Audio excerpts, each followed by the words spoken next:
Hey everyone, welcome back here to Techstrong TV. My next guest is Arjun Iyer. I think I pronounced it right. Arjun is the CEO of Signadot. And don't worry, we're going to tell you about Signadot if you're not familiar. But first, let's have Arjun tell us a little bit about himself. Hi Arjun, how are you? Pretty good, Alan. It's a pleasure to be here. And thank you for this opportunity of introducing myself and Yeah. sharing my story. You know what? Thank you for sharing, right? Not everyone shares. So Arjun, I mentioned you're the CEO of Signadot, but as I said, we want to hear a little bit about your journey to becoming the CEO. So why don't you share with our audience kind of, your journey? Absolutely. I've been the CEO and founder of Signadot for the past couple of years. And before that, I was at AppDynamics, which Sure. was a big name in the cloud native observability space. And I ran a few engineering teams there, which had one of the fastest growth paths within AppDynamics. And then we eventually sold to Cisco, which was one of the biggest acquisitions at that time. Prior to AppDynamics, I've been in various startups, all related to cloud native and more infrastructure oriented. So my passions lie in sort of large scale systems, distributed systems, machine learning. That's what I've been doing since I was in college. I went to college in University of Illinois at Urbana-Champaign. Oh, sure. Urbana-Champaign. And my thesis was in distributed systems. So that's kind of where I started. That was my passion right from the beginning. And so my career has sort of followed that line of being inquisitive about how systems scale, how do they break down at scale, how do we design systems to be resilient and performant and highly scalable. So that's kind of been my sort of journey, which led me eventually to AppDynamics. And based on what I learned at AppDynamics is the result of Signadot, right? That's kind of why Signadot was born, because I've experienced like challenges that developers face when building these scalable, highly resilient cloud native systems. And so that led to the birth of Signadot. And I'm happy to share more about that as well. Love it. Arjun, it's funny. Techstrong TV, our very first site was DevOps.com. And AppDynamics, of course, was the very first sponsor of Oh, great. DevOps.com back in the day. So Jyoti Yeah. and Steve, their marketing guy, Steve, I forget Steve's last name. He was the CMO there. But we didn't call it, of course, observability back then, Yeah. right? It was APM. But yeah, That's no, true. what a great company, what a great story that was. Talk to, I founded 4 or 5 companies in my lifetime, venture back 3 or 4 of them. And I've interviewed literally hundreds, if not thousands of founders. There's patterns that you see.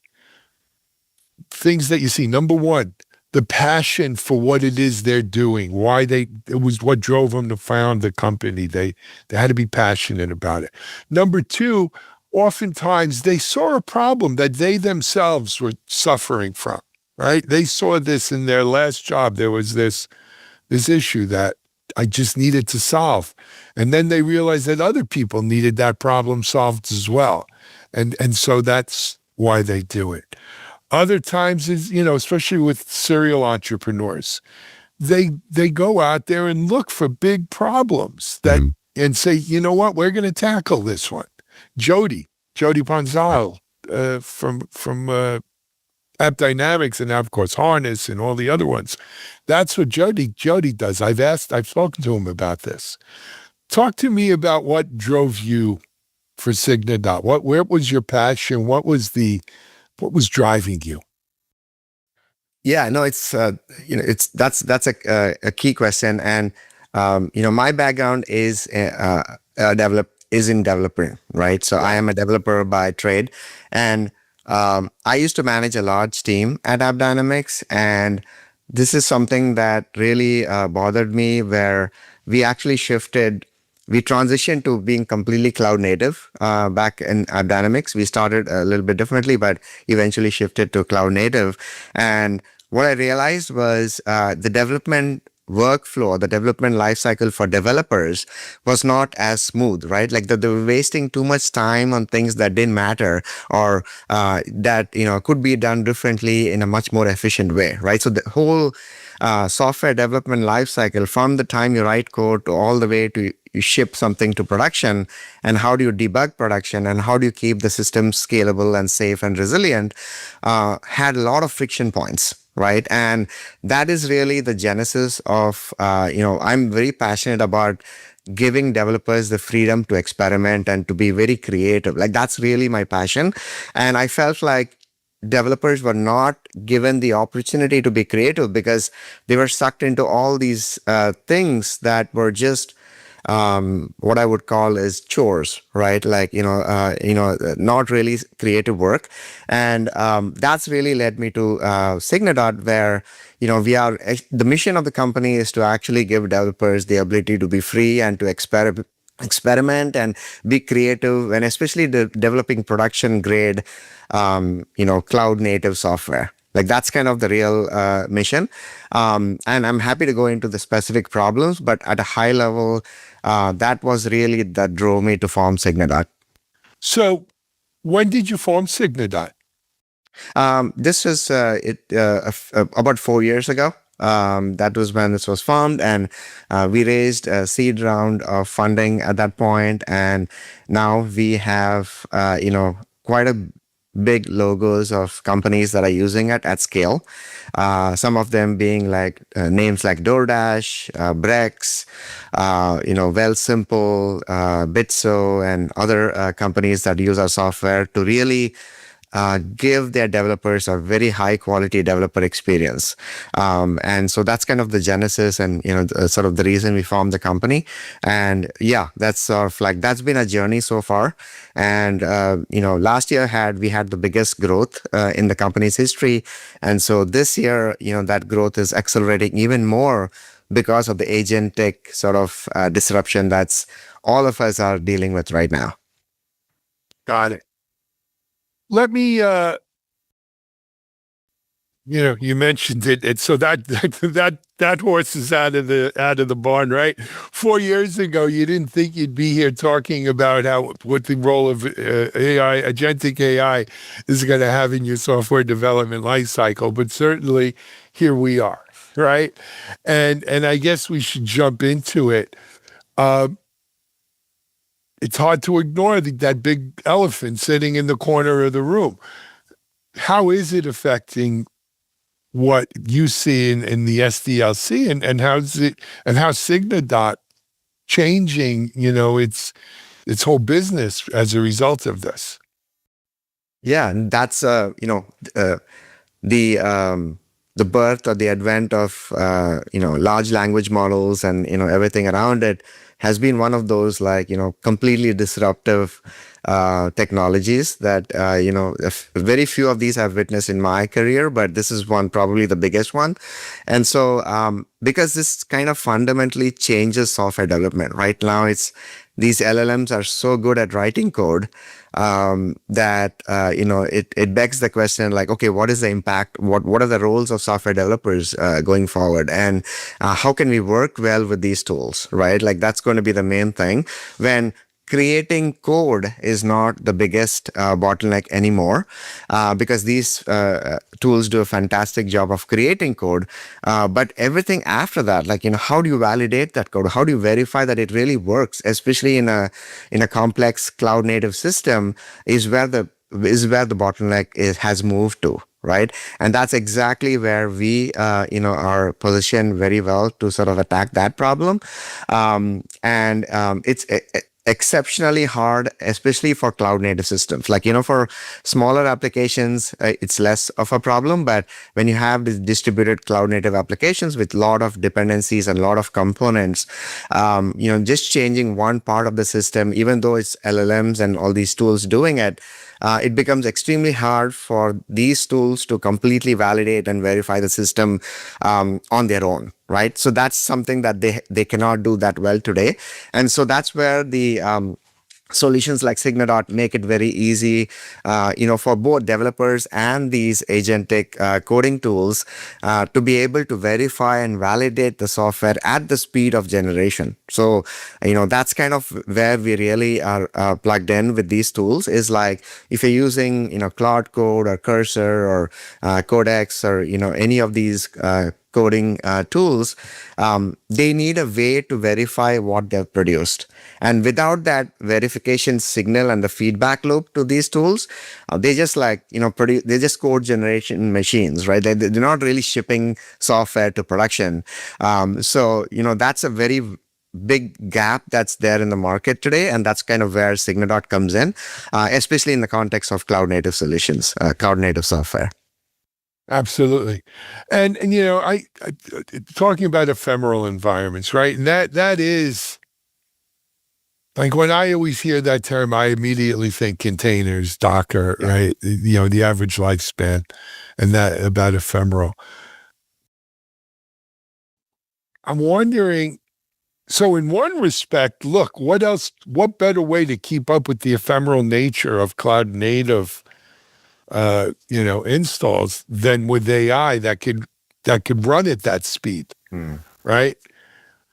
But does it present a human problem? Because what happens is, the AI can run so fast, the cloud native infrastructure spinning up and down, the ephemeral aspect of it can run just as fast. So now these two things are running so fast. How is a human? And we want the human in the loop, I assume. We want human oversight still. How is a human to keep up with these two? Yeah, no, that's the question of the century, I would say, because it's going to be a huge topic of discussion. And I just wrote a big a blog post on this saying, these tools produce code, but they don't do software engineering. Right. No. So software engineering is much more than writing code. And that's sort of like what people miss when they jump to the conclusion that, oh, these write code. So, we don't need that many software engineers, right? Like that's a pretty big misconception and a misstep. You need even more software engineers because you need to understand, how to design the system, how to architect it, what even to build, what not to build, right? And that requires like a multi-dimensional sort of like thinking and strategy that only a developer brings to the table. These LLMs are not good at that, right? Like, they are good at sort of following instructions and sort of they are great token prediction machines. And obviously when they generalize to a large number of the training data that they have, they can do an excellent job of producing really good code, but they need to be given like the proper context, the proper instructions, and there has to be a human that's overseeing the overall development process. So that cannot be outsourced to these LLMs. And you could argue that LLMs are getting smarter, so very soon they'll be smart enough to do even that. But that's sort of like yet to be proven. Like that's sort of like very far out there. And so far, the evidence that I have seen is even simple tasks like write me an email.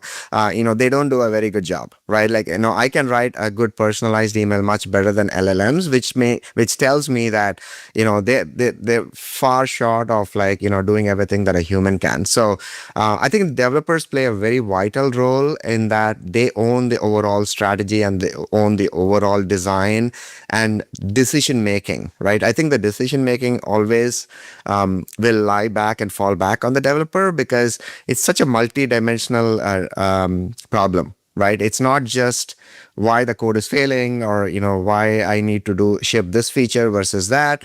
It requires so much of input and so much of context that only a human brain can sort of process and analyze, that it's very hard to relegate those kind of things to these LLM tools. So I think there's going to be it's very early, but it's going to be like a kind of a partnership that developers and other humans and other personas have with these tools that just amplifies the productivity of that human. But without really, but the human plays a very significant role in decision making and strategic thinking. Yeah, I've had these discussions with my own employees here at Techstrong because we're using agents a lot now. Yeah. We've been using a generative AI, and I agree with a lot of what you said. I think there's always going to be that human in the loop, and there's always, I call it the spark of creativity. Yeah. Is something that these machines are lacking, right? Truth be told, I've trained, I've developed personas that they write it. It writes a beautiful email in my voice. It writes nice articles in my voice. Yeah. I should say it crafts articles that I've written, right? It smooths them. But I think there are some things that it's just not meant for, and one of those is that spark, right? As Exactly. I call it. It's seeing the, wow, if I did this, I could do that. And then saying, okay, go do that. Yeah. But I'm the one who saw and thought of it. You know where I see it most? When I have it do graphic concepts. It'll come up with some concepts that are great, but it doesn't see the concepts that I see. It's the creativity. Anyway, Arjun, did we mention the website? I don't think we did. It's www.signadot.com. That's kind of our homepage and our website. We have very detailed technical documentation also linked from that website. So I would encourage anybody that's interested to go check it out. Absolutely. Arjun, I want to thank you for coming here on Techstrong TV today. It's been great hearing your story. I always like to meet App Dynamics people. Great hearing, what's going on with Signadot. Come on and keep us posted. Absolutely, Alan. Thanks so much for inviting me, and it was a pleasure. All righty. Arjun Iyer, CEO Signadot here on Techstrong TV. We'll take a break. We'll be right back.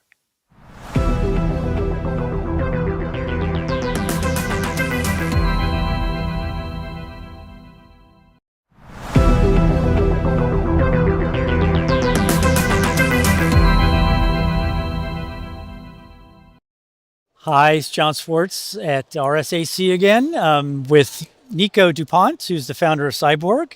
Welcome, Nico. Hey, thanks for having me. Great having you. Day one of the show. You just didn't get here. You're from the East Coast. You went to a show last week down the road in San Jose, GTC. Yeah. I actually want to ask you about that. Well, we'll talk about RSAC plenty, but what were your impressions of that show? It was insane.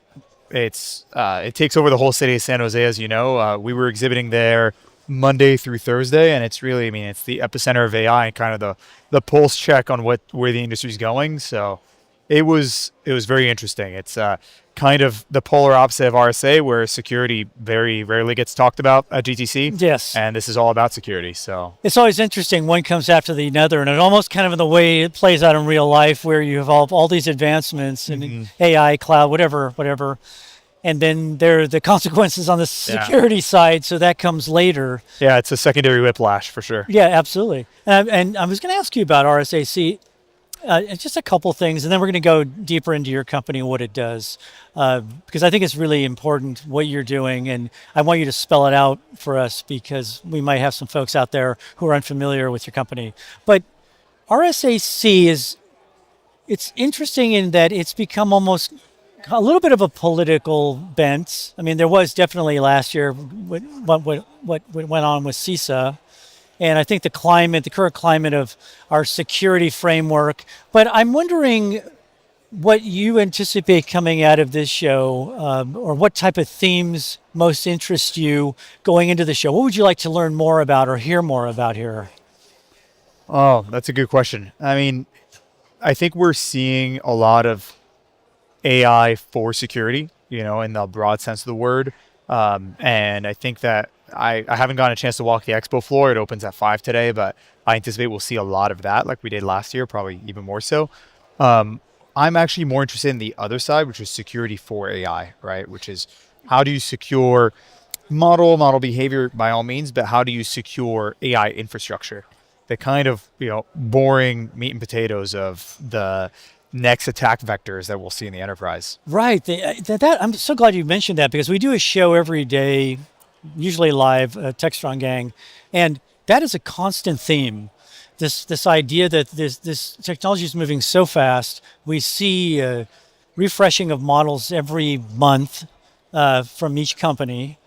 We hear so much about agentic and autonomous workforces. We hear so much from the top down about how this needs to be put into use, but security it's not given short shrift, but it's mentioned down the list of importance like it always has been. Yet there's that lingering thought in the back of everyone's mind: when is something going to happen that we have to explain? And is that?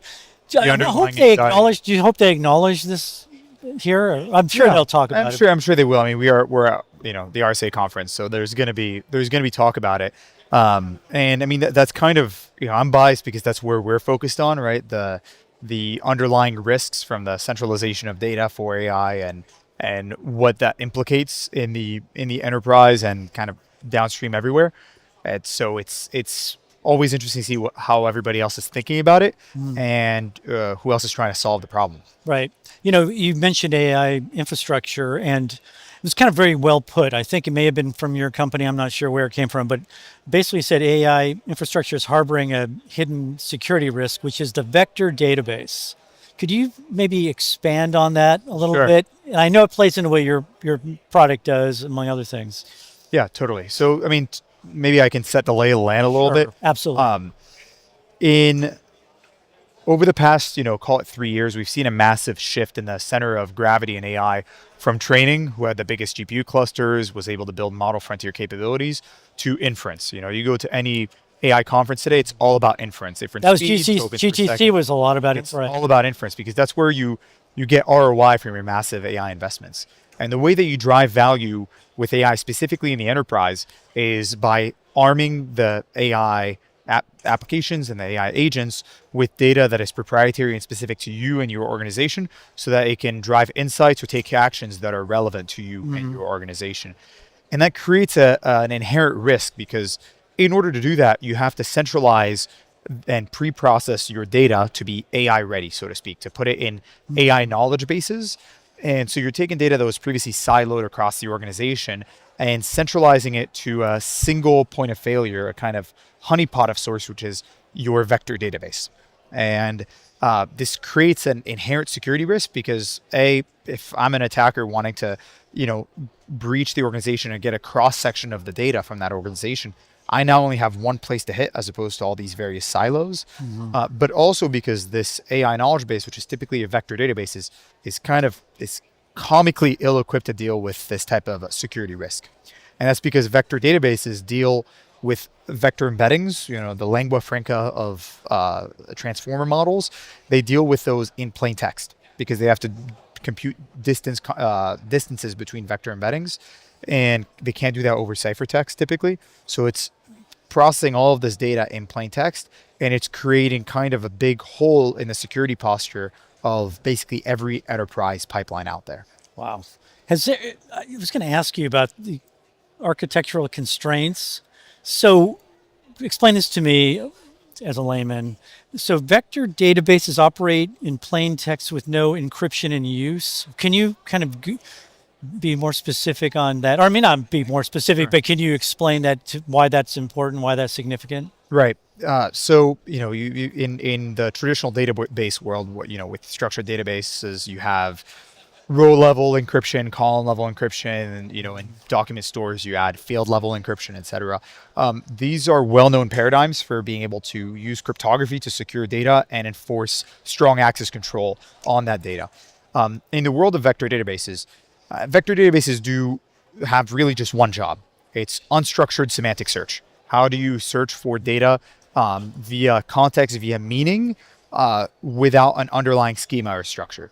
And inherently, in order to be able to do that, you take data, you process it, you feed it to an embedding model, and you convert this data from its original modality, whether it be text, images, audio, 3D spatial data, etc., into vector embeddings, which are these very large, high dimensionality numbers that encode semantic meaning or context to that piece of data. And vector databases allow you to do that search matching of, for a given query, what is the most semantically relevant piece of data or pieces of data at scale very rapidly. To do that, they employ a distance computation, a distance metric such as Euclidean distance, cosine distance, etc. And to compute the distance between the query embedding and the candidate embeddings that are in the knowledge base, they need to literally compute, do a L2 or a dot product to be able to compute that distance. That needs to happen in plain text. So it means that the data cannot be encrypted while it's being used. And furthermore, if you were to have to encrypt the index and decrypt it on the fly to be able to add this encryption and this strong access control, it would make performance slow to a crawl, this inline decryption. So it means that every vector database out there is essentially insecure in this regard because they're operating on data in plain text. And so this creates a risk in terms of, infrastructure compromise, right? Access to the host, any type of insider risk. The data is not encrypted in use and sometimes not even at rest. And also it makes it really difficult to do things securely like multi-tenancy. How do you isolate multiple tenants on a single vector database when the data is not encrypted independently across tenants? How do you do strong access controls, whether it be rule-based, attribute-based access control? It's a very immature breed of technology that enterprises are betting a lot of not only money in their infrastructure, but in their actual proprietary data storing within these vector databases. So in a sense, there's kind of this calculated risk, or what I think about is in terms of priorities, in terms of not to be alarmist, but I'm assuming there are a lot of enterprises who are very concerned about this scenario and what could possibly go wrong. And I'm wondering, what type of companies are you working? Are you working with a lot of enterprise companies? Is it across the gamut in terms of industries you work with, or are there particular ones that are more focused on this than others? Firstly, we've been partners with NVIDIA for a little over 2 years. We've been working very closely with them and a number of their teams. We published a blueprint called the Cyborg Enterprise RAG Blueprint that is available on build.nvidia.com. Okay. We're one of 7 companies to do this with them. And it was kind of a reference architecture meant to show for enterprise use cases, how do you build secure AI infrastructure specifically for RAG, which is the bread and butter of enterprise AI today. And we're doing some additional work now on agentic RAG with them. But this allowed us to get a lot of credibility and exposure in the enterprise because we also don't want to be alarmists, but we don't believe it's a calculated risk today. We're very much in a phase of the market that is market education, teaching that this is an inherent risk of vector databases, that vector embeddings, if leaked, are invertible, meaning you can convert them back to the original modality of data. So they need to be treated with the same level of sensitivity as source material. And so in that vein, we're working with a lot of companies that are traditionally very security minded. So the companies that we work with then in turn service regulated markets like financial services, insurance, healthcare, and public sector. And then there's also a lot of organizations that are starting to realize outside of these traditional sectors that actually my data should be secured even if compliance does not require it. Are you finding that, say, this year compared to last year or even 2 years ago, the level of scrutiny and awareness of what's going on in terms of security is much higher than it was? Because, to be honest, last year I thought was hailed as the year of, we'll talk about agentic AI later, but there was this rush. And I wonder in the haste to get to a certain point, maybe too fast, some folks push back and say, look, if you want to do this, we need to be a little bit more careful than we may have been thinking a year ago. I'm just wondering if the level of awareness and security is higher now than it was a year ago. Definitely. I'm really glad you brought that up. Firstly, I feel for CISOs today. It's they've got 1,000,001 risks to emerging risks to have to parse through and they're underwater. So I completely understand. And, a year ago, we were kind of screaming into the void about this particular brand of risk of the centralization of data, vector databases not being secured. And, but thankfully, a lot of organizations have come out with lists and with, materials regarding this that have highlighted this risk. So OWASP came out last year with their top 10 LM and Gen AI risks list. Number 8 on there was vector and embedding weaknesses, which is exactly this. What were the top? Do you remember? I don't want to put you on the spot, but it was in the top. It was in the top 10. It was number 8 on there. I mean, obviously, context poisoning was up there. Model jailbreaking. There's. I couldn't tell you exactly what the list is. We're focused on our narrow slice of the problem space. But they came out with their top 10 agentic risks, which also had that. MITRE came out with their frameworks and called this out as a risk. Finos. So there's a lot of and this was based on was this based in part at all on high risk incidents, or was it just based on possible scenarios that they were thinking through? Possible scenarios, vulnerabilities that have come out, emerging vulnerabilities like Milvus, which is number 1 most popular open source vector database, had one in November, 9.3 out of 10 criticality that let anybody with access to the same network as the vector database itself to bypass authentication and dump out all of the data from the knowledge base directly. And they were very responsible in patching it and disclosing it. But these, security organizations are realizing the writing's on the wall. The risk is going to transform from a risk to an actual breach that will be traceable back to this problem. And so I would say the appetite to solve it is increasing, the awareness is increasing, and the tools with which to actually solve these emerging risks are also maturing quite a bit. So in that vein, in terms of solutions, tell me a little bit about Cyborg DB. What is that? How does that address this problem, or try to tackle it? Well, we're laser focused on this problem, and we have been for a while. We've been working on the underlying technology for Cyborg DB for close to 6 years. And so Cyborg DB is essentially application layer security for AI knowledge and memory. So what that means is it's essentially a Docker container that sits within your AI infra in front of a backing store, whether that be object storage, whether that be Postgres, Redis, or your file system, distributed file system. And it replaces your vector database, and it does 2 things. It does what a vector database does, which is essentially approximate nearest neighbor search. But the second part, which is unique to Cyborg and subject to our family of 16 US patents, is cryptographic indexing. So we transform vector embeddings into cryptographic tokens that allow us to selectively regenerate those tokens at search time in order to do that coarse approximate nearest neighbor search on encrypted vectors without decrypting them. Then we only decrypt the final candidates that need to be re-ranked and fed to the LLM, or we even have modes that use partial homomorphic encryption for the last re-ranking step, such that there's no decryption at all.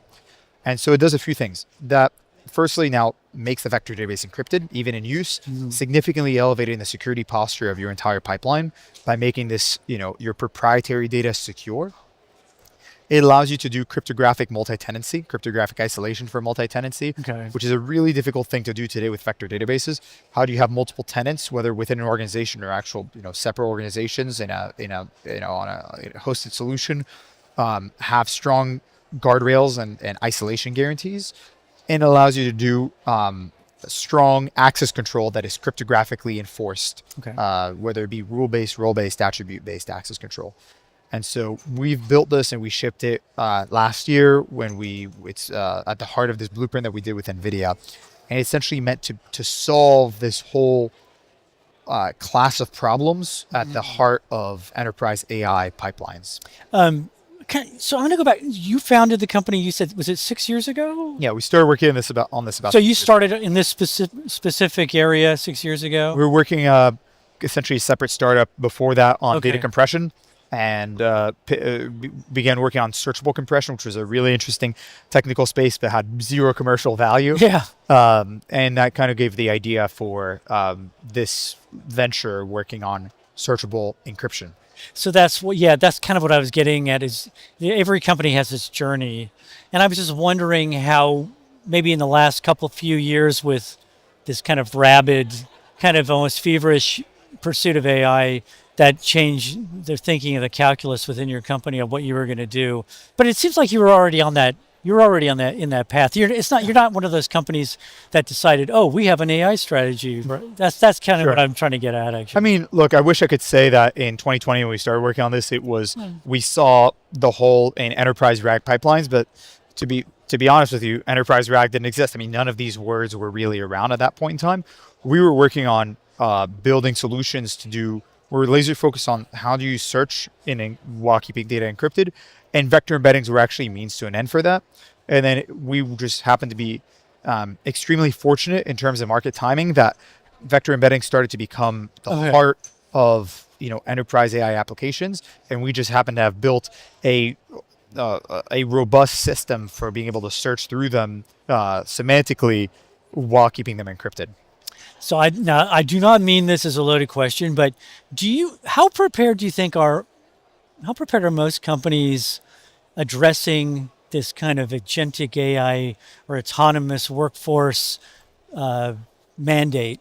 I'm wondering if most of them are pretty well positioned or thought this out, or if there's such an incredible amount of pressure to adopt, whether they're kind of walking a tightrope. And I don't want you to cast aspersions towards industries, but I do wonder, based on what we have written about in some of the studies I come across with CISOs, it's like they are being asked to run down a very fine line with not a lot of margin for error on either side.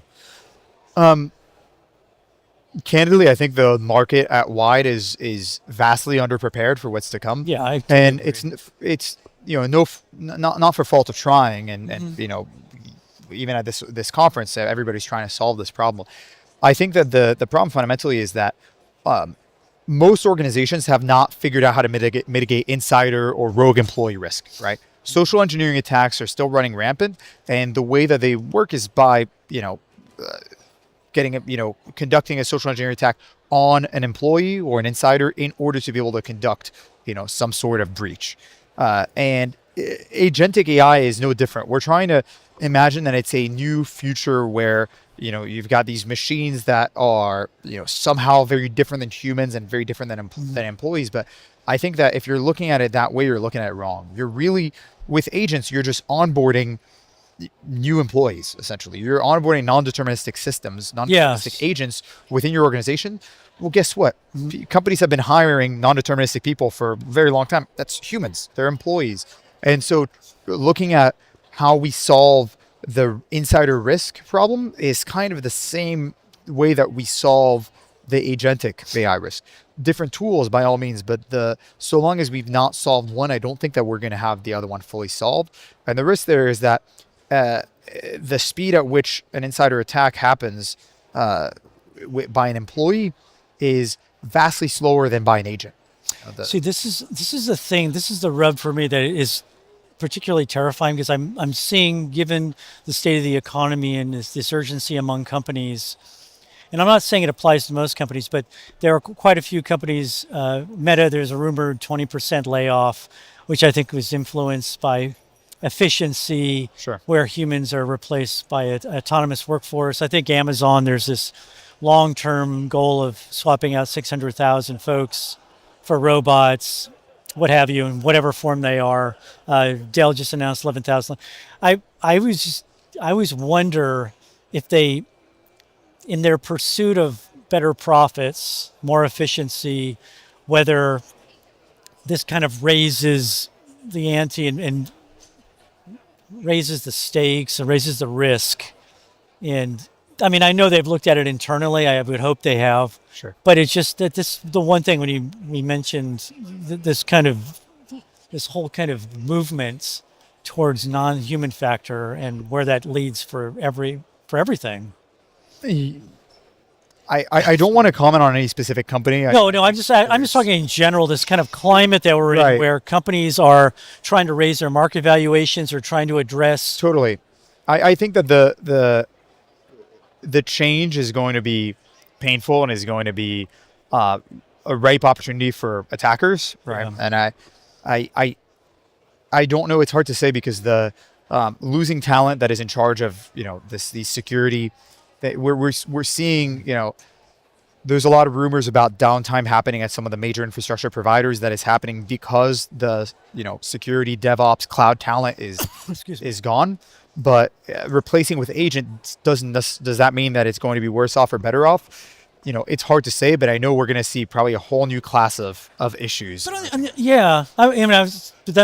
perhaps on the bright side, maybe we'll get better orchestration of agents to address security. Maybe. Maybe. I mean, Maybe. We But don't we're in for a very tumultuous time, and I feel for all the people that are losing their jobs as a result of it. And I hope that we've got some problems to solve from a security lens. We got some very big problems from a societal lens to figure out as well. But Absolutely. I don't want to step outside my lane. I know you're a wise man, Nico. Hey, thanks, Nico, for your time. Appreciate it. Nice to meet you. Thank you for having me. I Thanks. appreciate it. Pleasure. That's it for today for me. I think day one. Day two, I believe Alan will be back with a lot of interviews, back to back to back all day. So stay tuned. Stay on Techstrong TV. Thanks.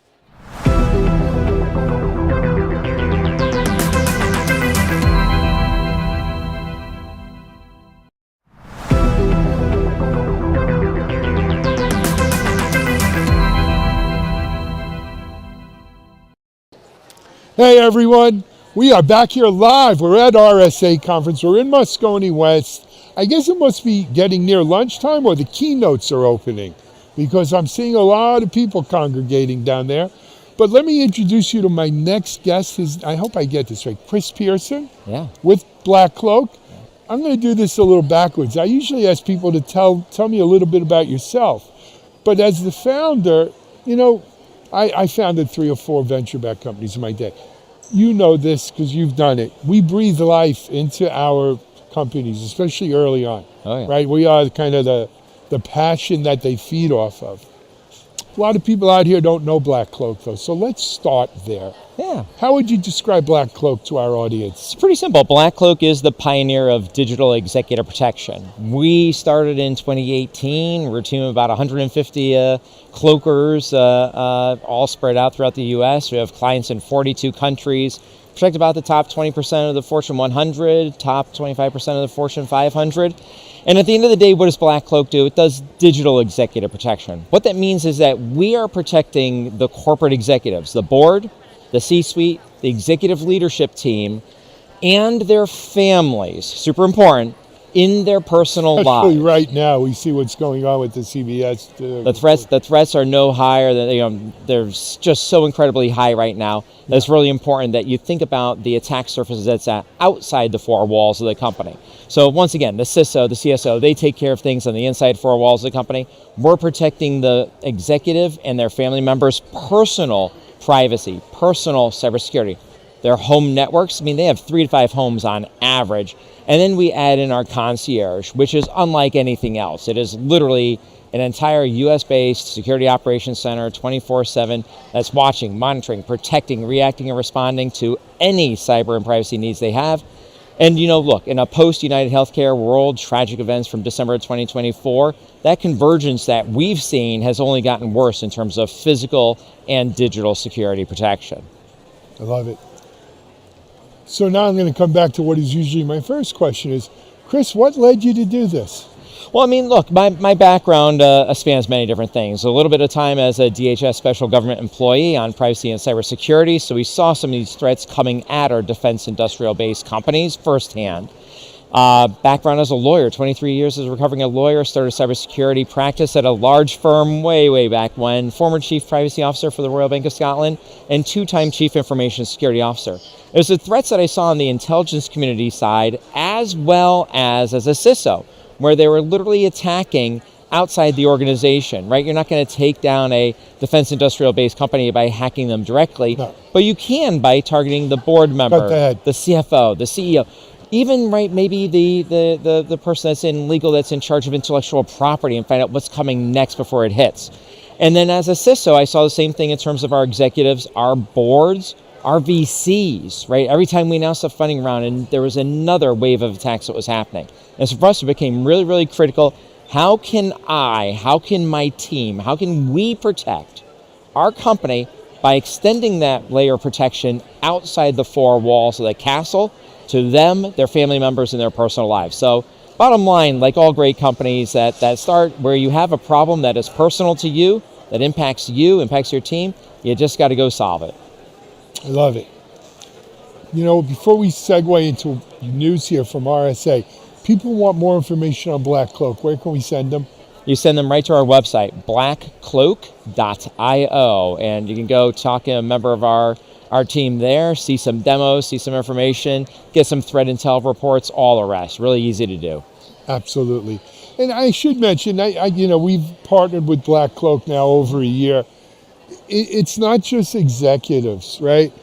In today's world, high net worth individuals, it's a lot wider of a net than one would think when there's reasons for people to want to exfiltrate, to want to slow down something, to want to have access to something, and increasingly things like character assassination, AI deepfakes, which we're going to talk about, but even things like terrible physical things, kidnapping, and stuff like this. And terrorists, never forget terrorists, it has terror involved, and that's part of it. It is a wide attack surface, right? It is those people that, if you think about it just in terms of high value targets, corporate executives, C-suite, board members, as well as high net worth, ultra net worth individuals, sports star, rock star, politician.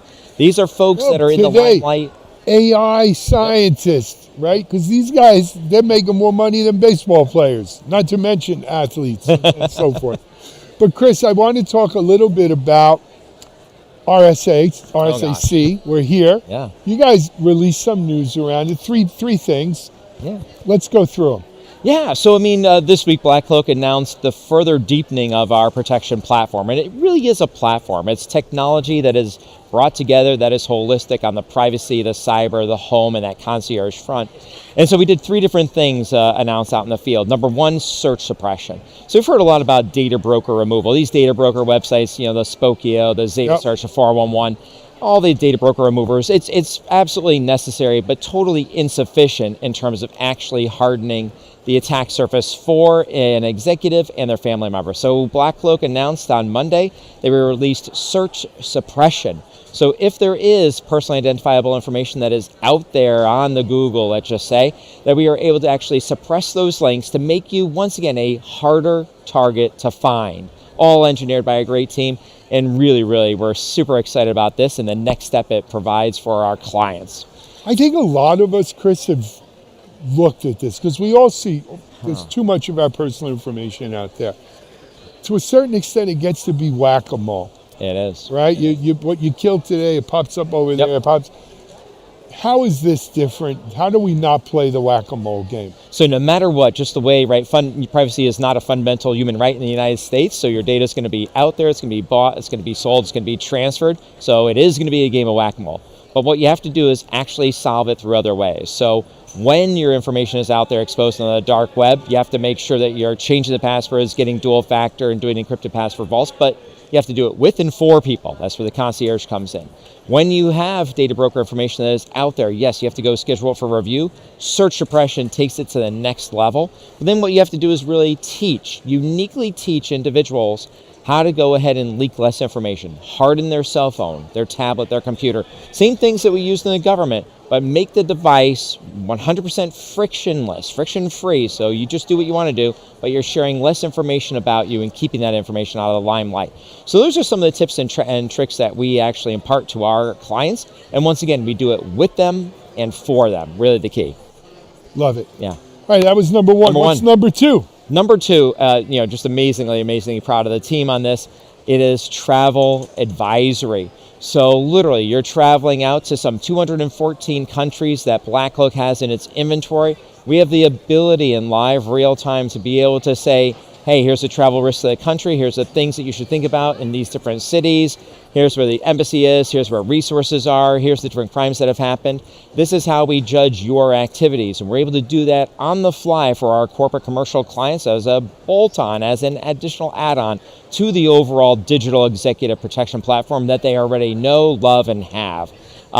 This has become really important in recent times with the conflict that is going on right now in Iran. I was just going to say it's pretty timely. Yep. And with the conflict that it's not just Iran. You've got the Ukrainian Mexico, situation, Ukraine, Mexico cartels. Yep. The world is a dangerous place right now. It is. And the key thing is this. The chief information security officer, the chief security officer, they're looking for a relationship partner. Someone who can, on the fly, generate this travel advisory information for their key executives, for the executive leadership team members and board members that are traveling, moving about the world, sponsoring perhaps the Olympics.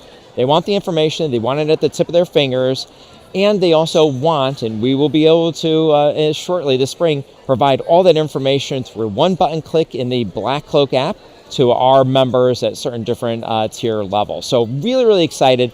This is where you combine good threat intel, good information, good intelligence with the actual physical, practical know-how and actually in a formed product that it's not going to be your 50-page product. This is really, really sharp, the notable quotables you need to know, and get it right into the power of the person's hand immediately. I love it. Yeah. You know, I don't know if I should say this publicly, but I'm planning a trip in next month. And I started looking at some of the official travel advisories, and you're right. There's so much, the signal-to-noise ratio in there. I don't know if I should get vaccinated for every disease known to man, or you know, what else is happening. But there. After RSA, this week at RSA, you're all set. I should, you're all set. You got exposed to everything. You're all good. Touche.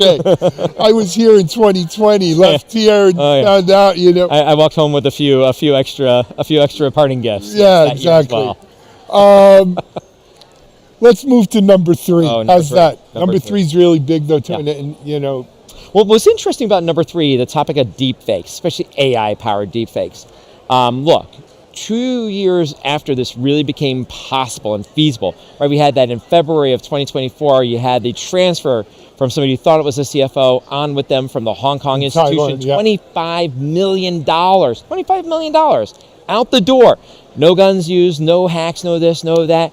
Deep fake, and the technology for doing it live real time is it is amazing. It is amazing. So here's what we did. A few different things. Number one of the smartest things possible, right? We powered up with Techstrong and had a survey done, all the rest in terms of how do we think about this? How do we go ahead and actually figure out what is happening? And over 33% of the respondents said yes, in some form or fashion, they have been exposed to deepfakes about them. This is the cream of the top, right? These are the key people, key executives, key folks out there saying, yes, we know there are things out there about us. This is really, really scary. And so here at RSAC, number one, we did a 2-hour learning lab on this, right? Nothing about BlackCloak in there. How do you think about it? What policies do you have? What procedures do you have? What education do you, Mr. Miss CISO, and your team members have to go ahead and tackle it? Second, we, BlackCloak, have announced the re-release of impersonation protection. It's a feature within the BlackCloak application that allows for our members or people within that circle of trust, including family members, to be able to verify that I am actually on the phone with you because you uniquely have been approved to the BlackCloak platform. I'm on the BlackCloak platform. We're logged in, we're synced in together on our devices, out of band, and whether it's a Zoom meeting, a Teams meeting, a phone call on a regular old telephone line, a cell phone call, WhatsApp, Signal, whatever the cool things are that everyone's doing today, we can say, hey, hold on a minute. Let's make sure we test that we're not actually right on the opposite end of something that's a bad call, right? No, you really want to make the change down to the bank, and we don't want to. We want to go ahead and you just open up the app, put in the person's name, go ahead and say, hey, I'm on a Zoom with you. We're talking about a new transfer of $10 million for the new penthouse we're getting. Is this accurate? Yes, send it. It does the biometrics on you on your phone, goes to your phone, does your biometrics, sends it back, location. And now we know, through the power of BlackCloak, we can rest assured that the other person is really you, and it's all nice and seamless, and it does not add any extra friction to the process. We're talking about 5 to 10 seconds to make a verification. Really, really groundbreaking technology. We're super proud of it, super proud of the team. I love it. And look, this sounds a little bit out of Ocean's 11 or science fiction, but this is real. As you said, it happened in Asia. I've seen with voice cloning, video cloning. And I'll tell you something, you know who the worst offenders are? It's these executives doing it themselves. They're playing with things like Sora, the video maker, or other AI-enabled things that are making AI. And I'll be honest with you, I'm guilty of it too. You may be, right? You're making likenesses of yourself in an AI environment. Once it's out there, other people could harvest that too. What's even worse is when you think about this. Your board, your C-suite, your executive leadership team, all on the website, About Us and Leadership page. They have the low-res, medium-res, high-res images out there. They've got the audio clips from the different share earnings reports. They've got the video clips from them being on That's all they CNN, need. and all the rest. They already have everything They got out everything there. they need. And here's the thing is, no putting the genie back in the bottle, no digital watermarking, all the rest of this stop. stuff, right? They're just chasing things. You literally, all the information's there. What you have to do is just make sure that you have a way to make sure that your company doesn't lose money, intellectual property, have a breach as a result of it, because you have a means and a mechanism to verify that through that closed loop network that the person is who they say they are. Period. End of story. How can we get people over to here to check this out? Have people come over to our website, blackcloak.io. We love having the demos, showing the demos, grabbing people on board. But we're going to be pushing this out at a rapid pace to all of our existing clients and bringing on new folks onto the platform. We got to really change the narrative and get out there ahead of it. Thank you, man. I It's a appreciate pleasure. it. Absolutely pleasure. Chris Pierson, founder, CEO of BlackCloak, here live at RSAC. We're going to take a break. We're here all day, though. Stay tuned. We'll be back in just a bit.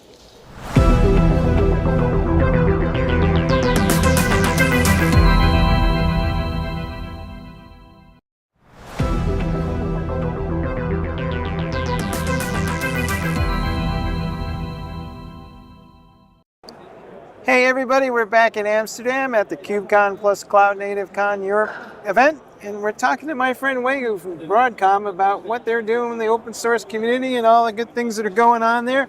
Starting with, there's this new project that you guys have donated to the CNCF, Valero.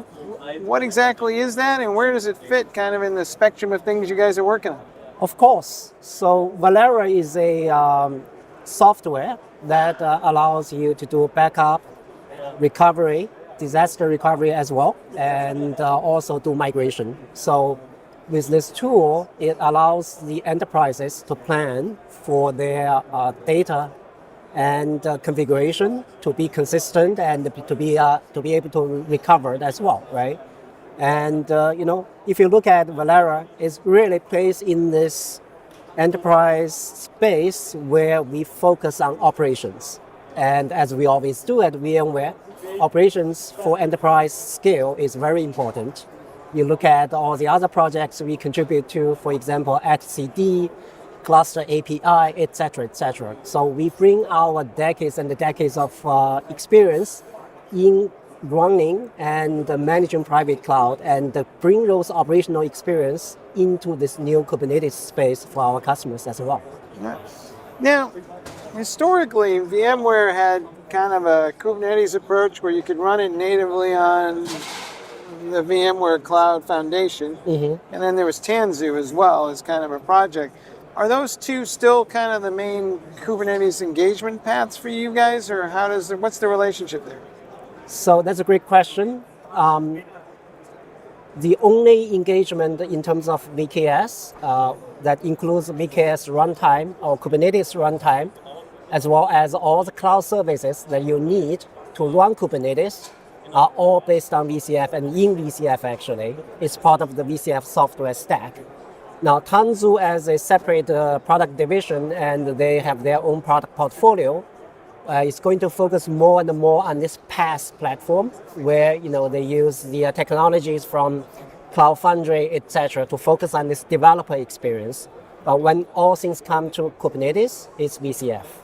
Gotcha. All right.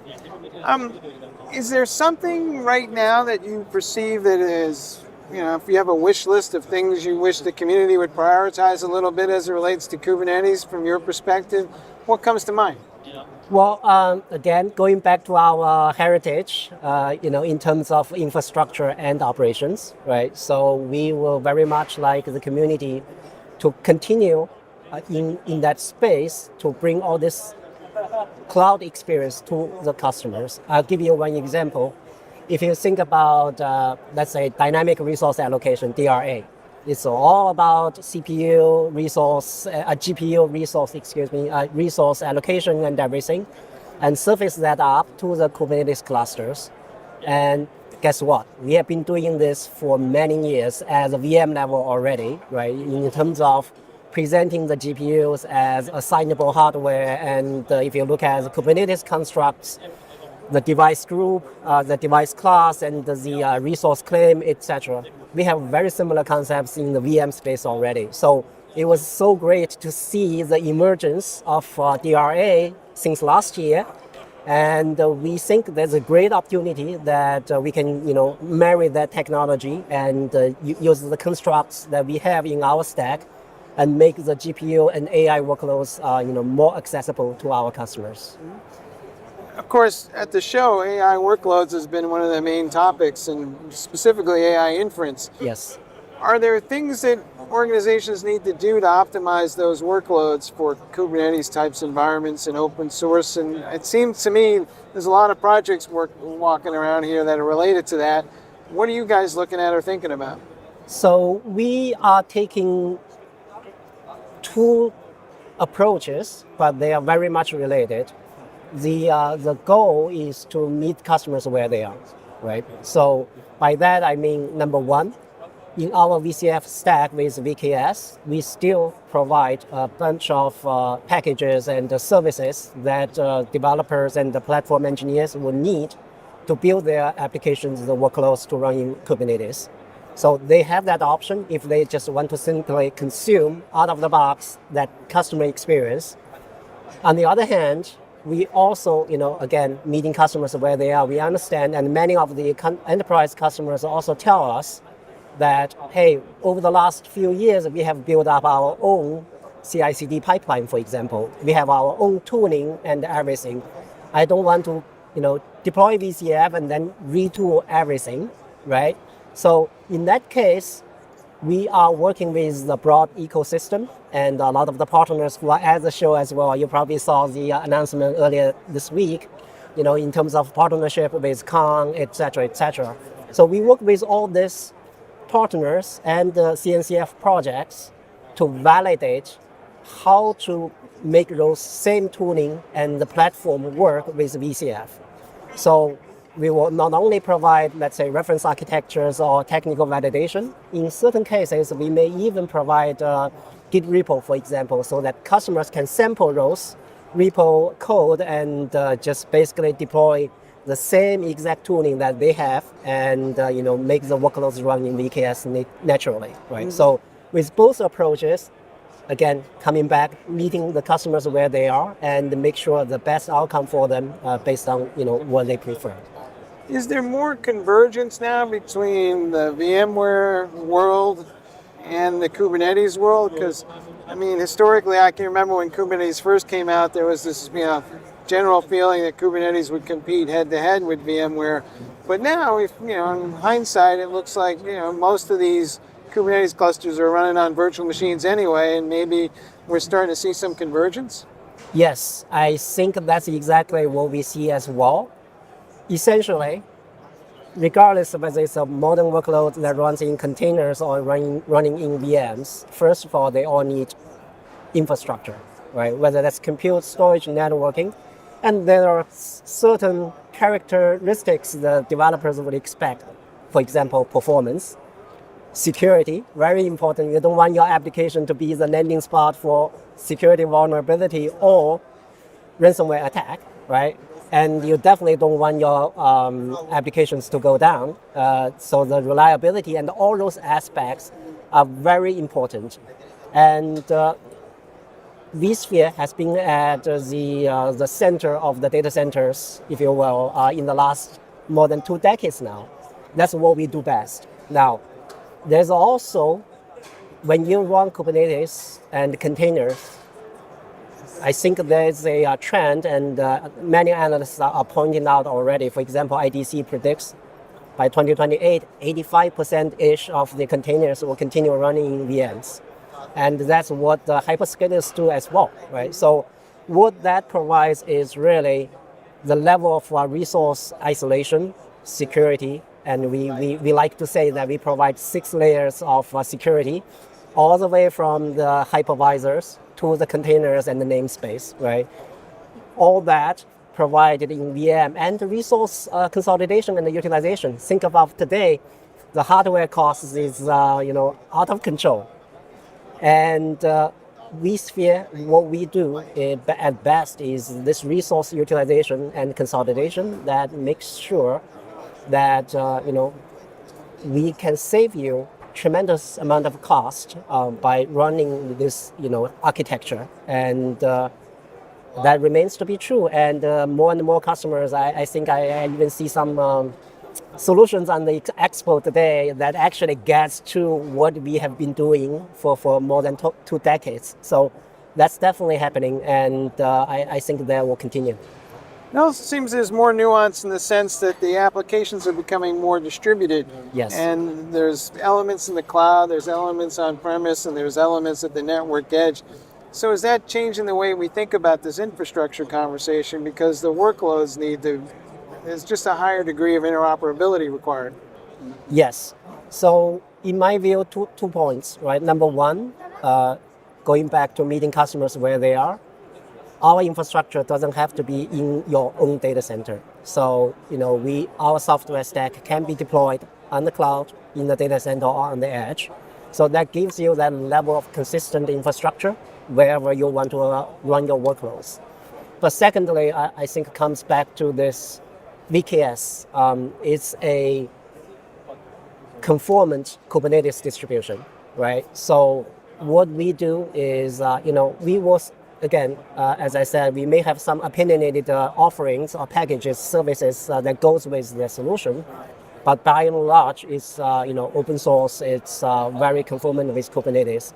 So that allows the customers to move workloads to any Kubernetes conformant clusters if they choose to do so.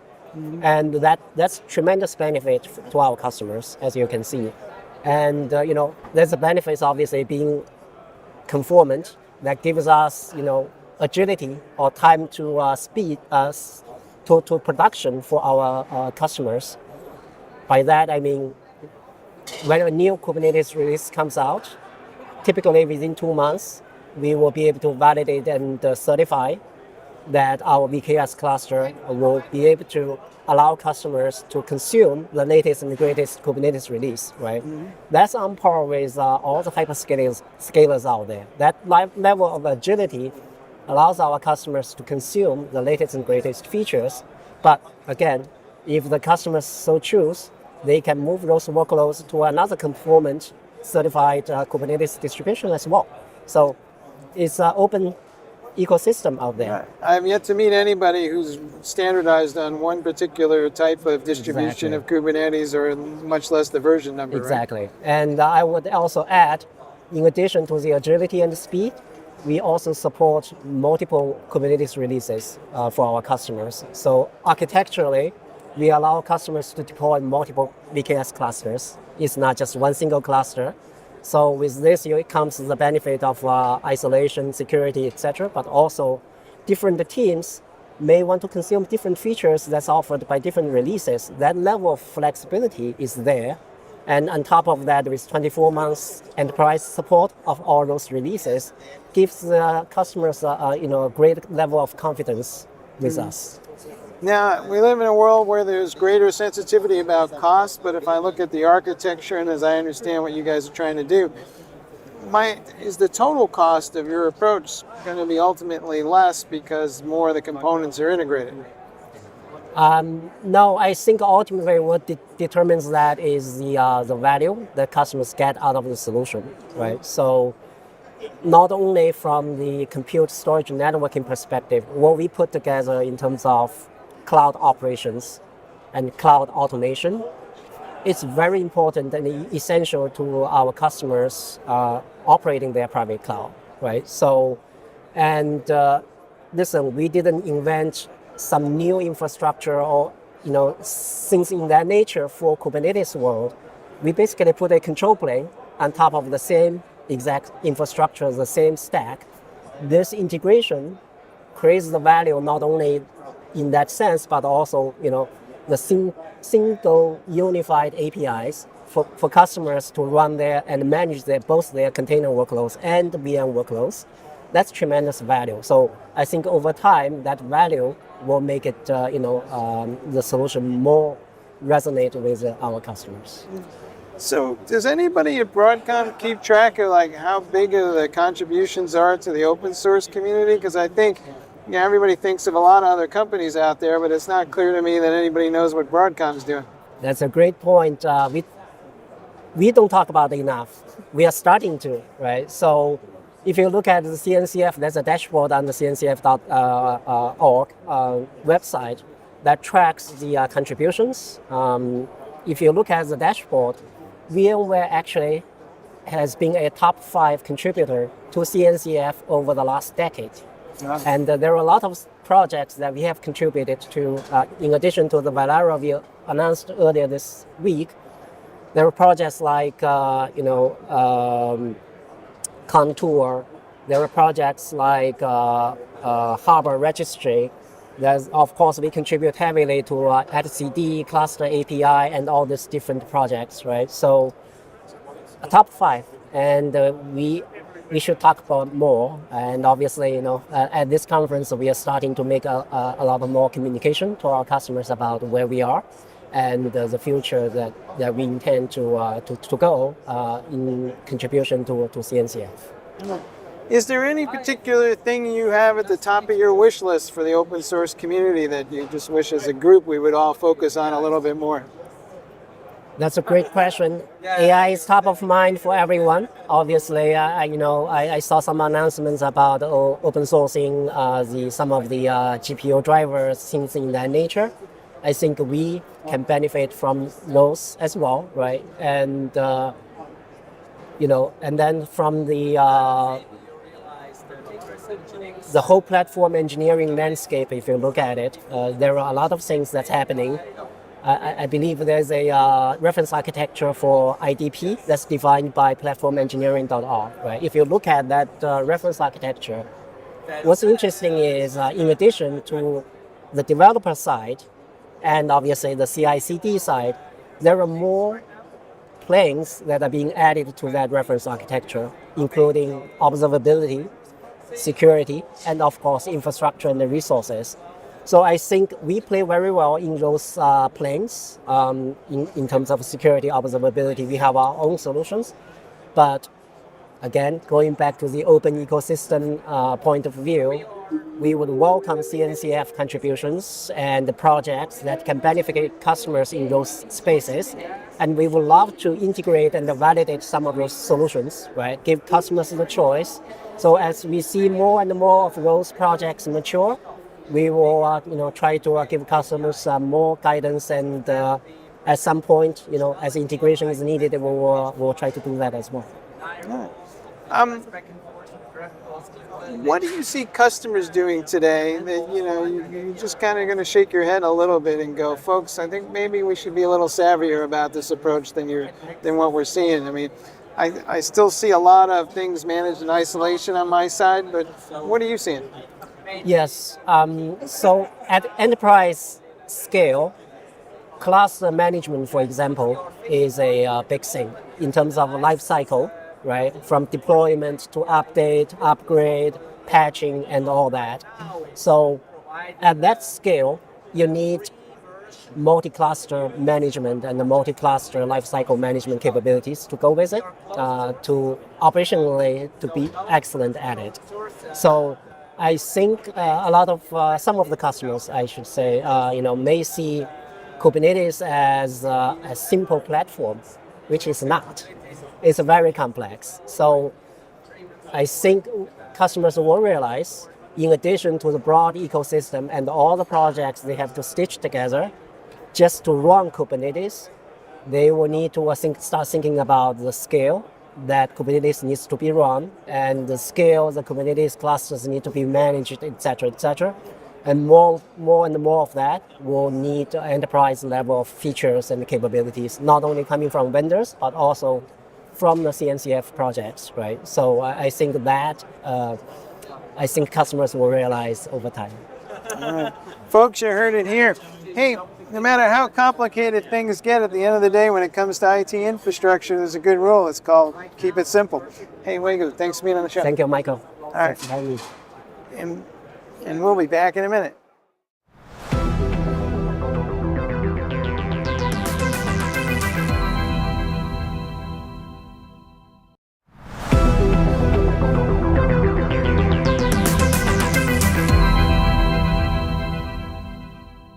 Hey everyone, it's Alan Schimmel, founder, CEO here at Techstrong Group.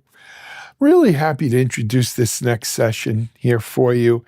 In this session, we are going to have Futurum's Fernando Montenegro, who is the analyst in the security cyberspace, speaking with Ryan Jones. Ryan is the partner director of product for Power Platform Managed Platform over at Microsoft.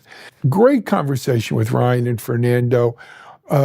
Fernando's going to talk to Ryan as we explore how organizations can securely scale agentic apps, including Power Platform's governance capabilities. This is going to include managed environments, adaptive risk models, and lifecycle controls. Hopefully, you'll get out of this video practical guidance for balancing innovation with compliance in an age of AI-first development. Let's listen in on Fernando and Ryan. Alan, thank you very much. So, I'm Fernando Montenegro. I am VP of Security Research over at Futurum, and I'm thrilled to be here with Ryan Jones to talk about the broader topic of AI governance. Ryan, want to say a few words before we get started? Yeah, thanks so much, Fernando. My name is Ryan. I work on a number of the security, governance, and operational capabilities that we provide not only to our AI agents, but also that we provide to our low-code apps and automations that run on the Power Platform as well.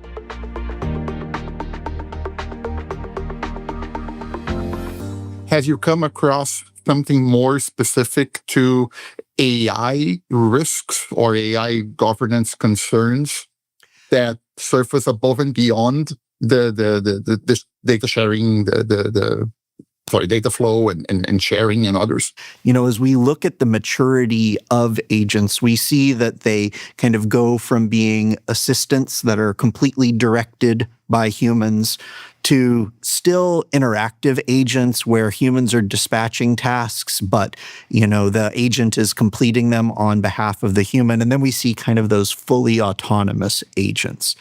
And I would say that 10 to 20% is really more over on the end of the spectrum with those fully autonomous agents than it is with, like my little assistant agent or something like that. And the types of things that we see at that end of the spectrum are things like, hey, if I am collaborating with a set of agents, how do I understand what they are doing or what they are doing on my behalf?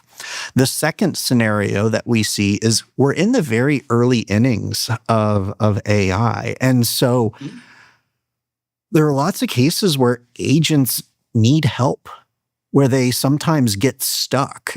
And so some of the things that we've been trying to add into our products and our offerings are things like within Power Apps, we have the agent feed where a human can see what all the agents are doing for them. And then within Copilot Studio, the request information action, which actually allows us to define an agent such that it can engage with humans as needed. So what has been your exposure, experience? What kind of considerations do you have in this topic of model drift and model security and so on? Yeah, I think that I mean, it's funny. We've talked about how like what's old is new again earlier, right? Like Yep. we've had static tests that we perform against software for a long time. And what's interesting is seeing how that is evolving, because models are less deterministic than traditional software. We call it stochastic life, right? And so as a part of that, one of the capabilities that we've added to Copilot Studio is the ability to add tests and evaluations, so that as our technology improves, as makers and builders go through and they modify what tools their agents can use or what knowledge sources are used to ground those agents, those test cases, those evals can run and can return a result, so that folks, as they are evolving, they know whether or not they're actually improving the quality of their agents. Because what we find is that the first day that an agent is shipped in an organization, this may sound negative, but that's going to be the worst that agent ever is, okay? It's only going to get better over time as folks refine the knowledge sources, as folks refine the tools, as folks look at and improve the success rate across those evals over time. And so I think that those quality gates that we've had in software for a long time, we have those with AI as well. Mm-hmm. I think also, a lot of times an individual maker, they're going to be the folks that are really interested in whether or not that agent really works well or not.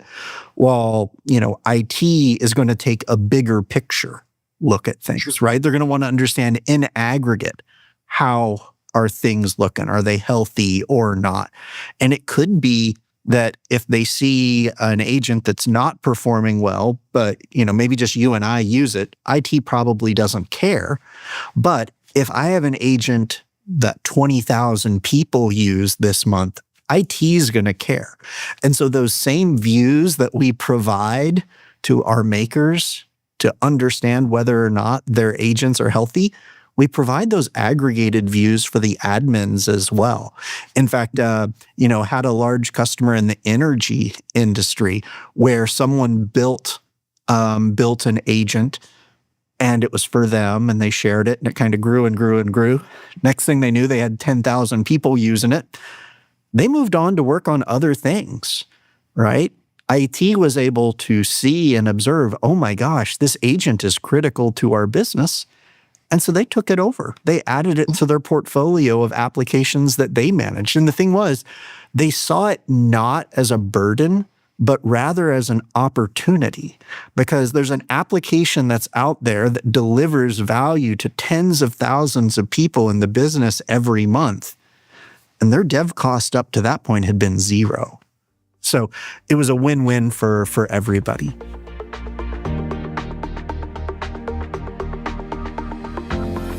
Once the technology security teams build the guardrails, right, then the business users are free to go work on those use cases. So what kind of advice do you think would be applicable to those technology and security teams in terms of getting them ready to build or to build those guardrails or to leverage what they have to implement those guardrails? I think enumerating the categories or the dimensions of risk is one of the first steps. There are huge categories of risk that these teams can eliminate through how they define policies. And to be clear, I don't mean policies like a Word document. I mean policies that are codified in the Power Platform and Copilot Studio and these sorts of things. Organizations don't want a random person in their company to build a workflow that takes information from their core ERP system and pushes it to Twitter, right? We have the controls that allow you to preclude that. What would you consider to be, from a governance angle?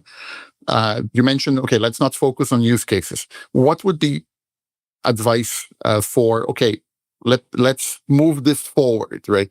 Where are typical things that you see people, hey, let's do this? I think the first thing that we see people do is they define like a zoned governance framework or a zoned governance approach, right? They decide within their company or their organization, what does green, what does yellow, what does red look like? And then they go through and they define that using the tools that we provide through the Power Platform and through Copilot Studio. I think the second thing that we see folks do is that helps with kind of the supply side, right? That sees to it that the technology is available and accessible for folks across the organization. But then there's this strong demand element. Because gosh, I was talking to another big company in the credit processing space a couple of weeks ago, and they had this amazing, governance framework set up, but they didn't do anything to stimulate demand, right? And so the next thing that we see is, reaching out to the businesses, not to harvest their use cases, but to help them implement their use cases, things like hackathons, things like training, things where for the people that are interested and excited about transformation through technology, where they can roll up their sleeves and get into it. I mean, the number of apps and agents and automations that came out of those couple-day training session and hackathons, it blows my mind every time I have the opportunity to participate in one of them. And it's fascinating because you see the passion of the people in the business. You see their ideas come to life. And then in many cases, that's the first step of a broader personal transformation and career journey, where you have someone that's been in accounts receivable for the last 2 decades, and all of a sudden they realize, oh my gosh, I can actually harness AI to completely change how this part of the business works.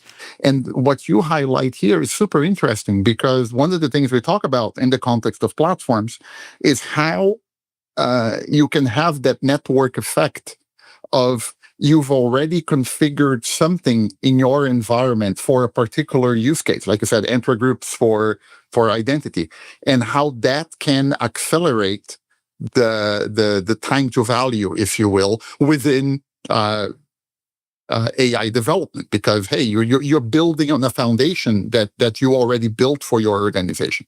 So I think that's a really powerful message, right? And it's something I tie back to: how do we help technology and security teams build that scaffolding so that those business users can go play with on those environments. 1,000%. And I think that in a lot of, circumstances, it means, standing on the shoulders of giants that came ahead of us, right?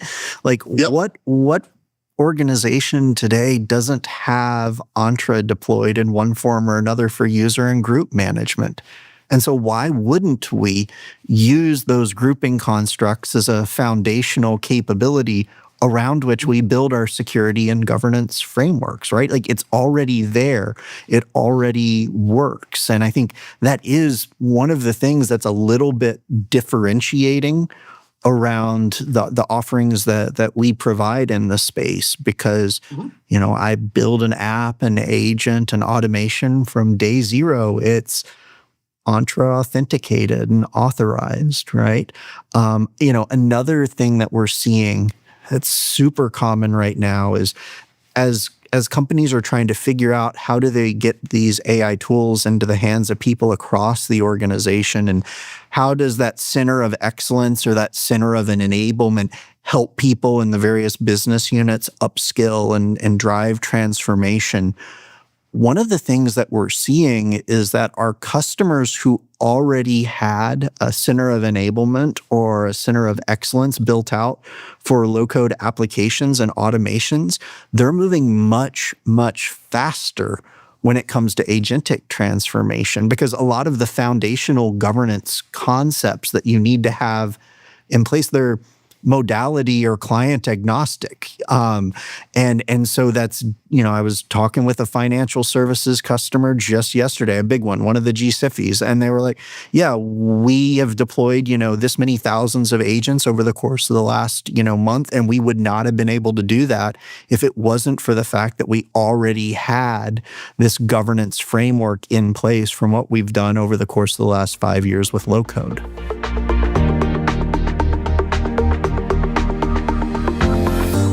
I think that one of the areas that we want people to be aware of, like, and we talk about in our research, is that this evolution in models, right? We shouldn't be, just like you said about the use cases, just like the use case conversation, you shouldn't be waiting for the use cases before you get started, kind of thing. We shouldn't be waiting for a perfect model to solve, okay, once we have this model, this is how we're going to do this. No, because these models are evolving constantly, right? And if you architect your AI governance framework right, you build in or you leverage the monitoring capabilities to observe how a particular model is evolving, how a particular model is behaving. So yes, it is a critical component, like observing how these things are evolving. Well, and it's interesting because I know that at times we've had discussions with some customers that are like, hey, how do I control which version of the model is being used by this agent? And, there are some places where we give customer those controls. But I will say, I'm kind of hesitant about it because I can't tell you the last time I talked to a customer that was worried about what version of the .NET framework or what version of Python I was using to deliver services to them. And so I think it's a little bit interesting that folks are looking for that level of control with some of these models. And I think that if we zoom out and ask ourselves, apply the good old 5 whys to why folks are looking for that. They want to make sure that as new models are available, it doesn't cause functional regressions in their agents. And the thing is, like we were talking about earlier, that's quite literally why we have tests and evals, right? And that's where, by the way, if for some reason, even though I don't think I've seen it practically speaking in the last year or so, if folks did see a regression as a result of a new model, awesome. At that point, yes, you want the control to go back to an older version, but we're not really seeing that in practice that much. So, yeah, no, and it's this speaks this talk track of multiple tools for your SaaS apps within the business environments is something that it's a shared pain for security teams as well, because when we speak with security executives and their teams, they are swiveling between multiple tools in the environment as well. As a matter of fact, we're working now on a report on security platforms precisely on that note. And one of the areas that we are tracking is AI for security, right? In the context of how do the agents that are now being deployed within Sentinel, for example, right, are helping with, okay, let's do exactly what you were describing from a low-code, no-code perspective. I know it's on the Power Platform, but we're seeing a similar thing on the security platforms as well. And there is tremendous interest in doing that, provided that, yes, we've handled the governance and risk constraints around those. So absolutely, this is a phenomenal time. The joke I make is that listen, you can wake up at 6 o'clock in the morning, go to bed at midnight, and this stuff keeps coming at you with opportunities, right? It's information to collect, it's information to parse, and opportunities to make improvements. Perhaps you can use agents to help you with that too.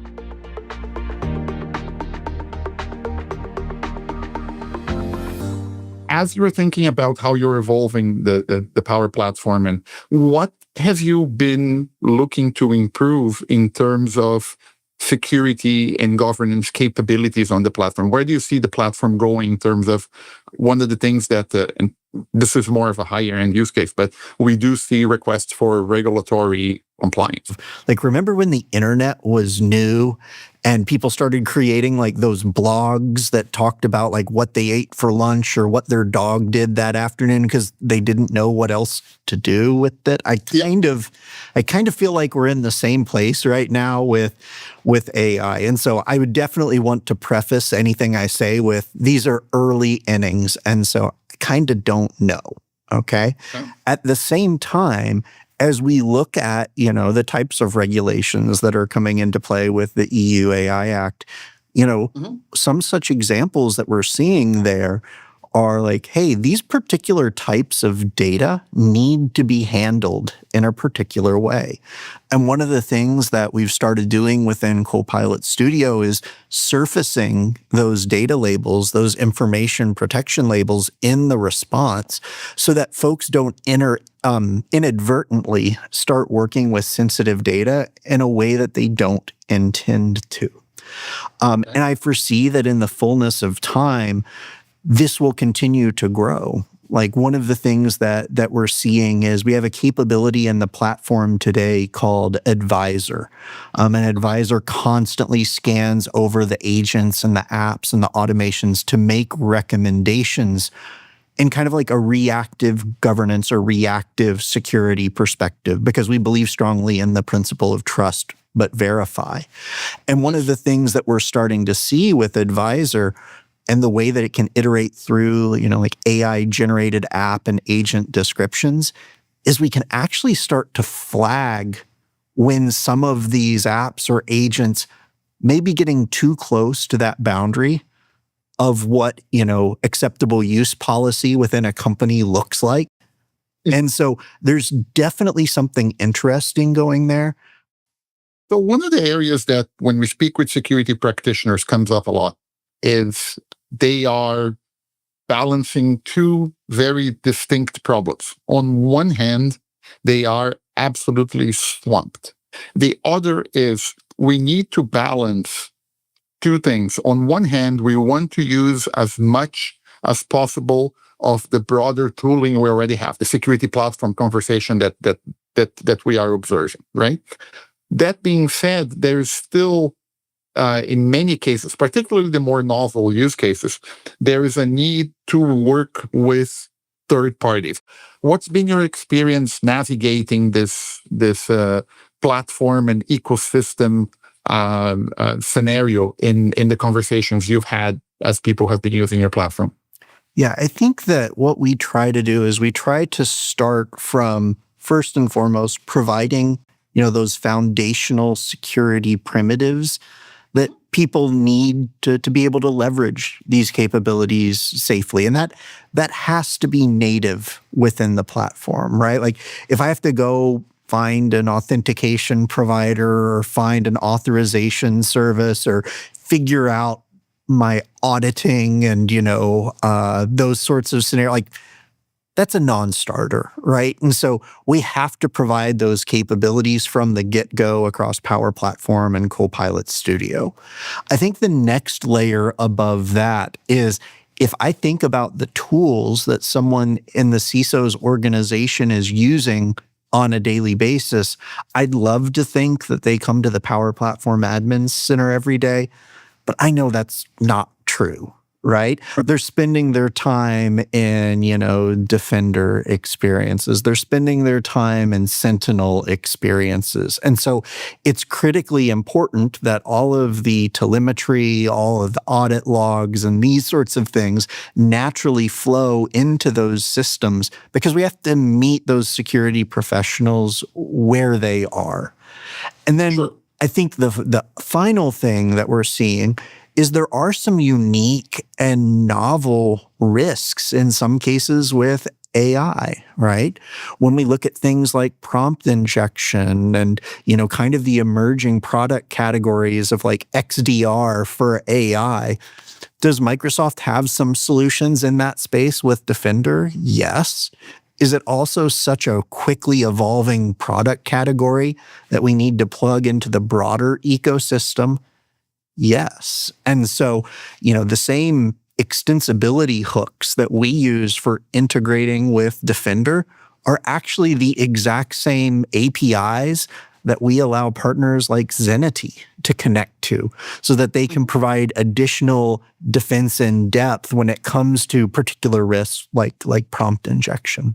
Ryan, this was a phenomenal conversation. Thank you so much for the time. Hey, thank you so much for your time and for all the awesome discussion. And, my hope is that folks, as they hear what we discussed today, they'll feel confident, they'll feel empowered that they have the capabilities needed to manage that security, governance, operational availability risk, and that they'll be able to parlay that into, accelerating how AI is able to transform their business and deliver outcomes for their employees as well as their customers. Can't wait to see what's next.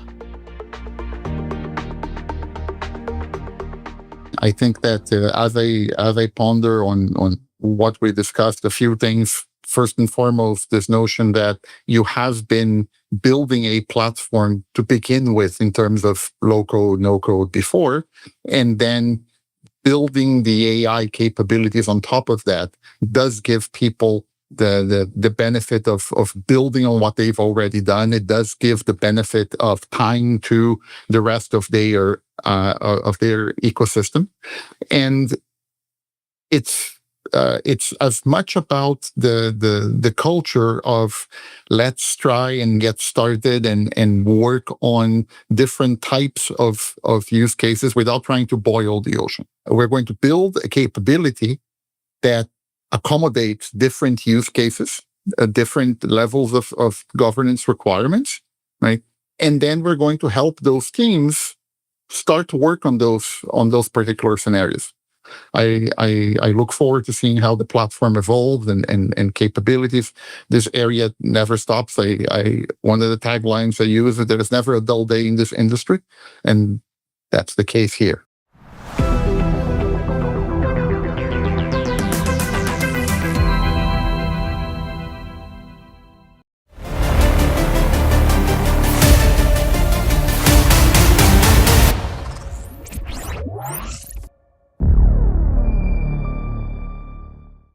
Welcome to Reality Check.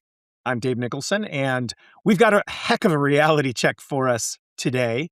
I'm joined by someone who is at the cutting edge of developing AI stuff and working kind of a specific niche, moving forward, helping consultants work with AI in the real world. We're going to dive into that and what it means. I know it's not limited to consultants. I have to say before this, I consulted my 4 billion parameter model running locally on my iPhone.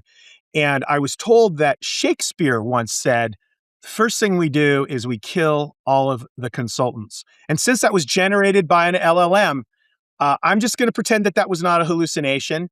But without further ado, I want to introduce Warren Kane. Warren, welcome. Welcome to Reality Check. I have to just I'm going to give a little bit of an introduction of Warren. The thing that he spends, I think, all of his waking hours on now is something called CEO AI Pro, and we're going to talk about that. The thing that I love the most about Warren, though, is he is not a traditional computer scientist by training. He is someone out on the cutting edge of figuring out how to use these tools, not only for himself, but building these tools out to create superpowers for folks. We're going to kind of focus on consulting as the theme here in terms of consulting organizations big and small. But Warren, I want to hear more about what you're doing with CEO AI Pro, and then I want to dive into this idea of how you can create superhumans out of humans. Well, CEO Pro has been a complete passion project. Essentially it was this idea where way back, I was like, wow, this ChatGPT thing is really, really cool. And seeing all the forums, it seemed to me that the better you were at instruction giving, the more compute you can kind of get out of it. So I was like, oh my God, the only limit is your mind. Obviously, there were limits to the, GPT 3.5 model. But, seeing how, normal people would use it. Whoa, whoa, And whoa, then wait, I Warren. was Wait, just Warren. texting him more What than my kind of people? situation. What kind of people? Normies, baby. Normies? What? Normies. Oh my God. I know. Revenge of the Normies. Okay. Okay. So we had a big talk, David and I, way back in front of a lot of business leaders, and it was really exciting. And I said this line, Revenge of the Normies. I'm going to gently pull back on that. I think what I mean is is that there is people, I walk through life, a lot of my friends walk through life, man, I have this idea for this cool program. But there was this gate. Then the gate was the sophisticated art and skill of coding, which every day I respect more and more. Oh my God. But now we have these tools.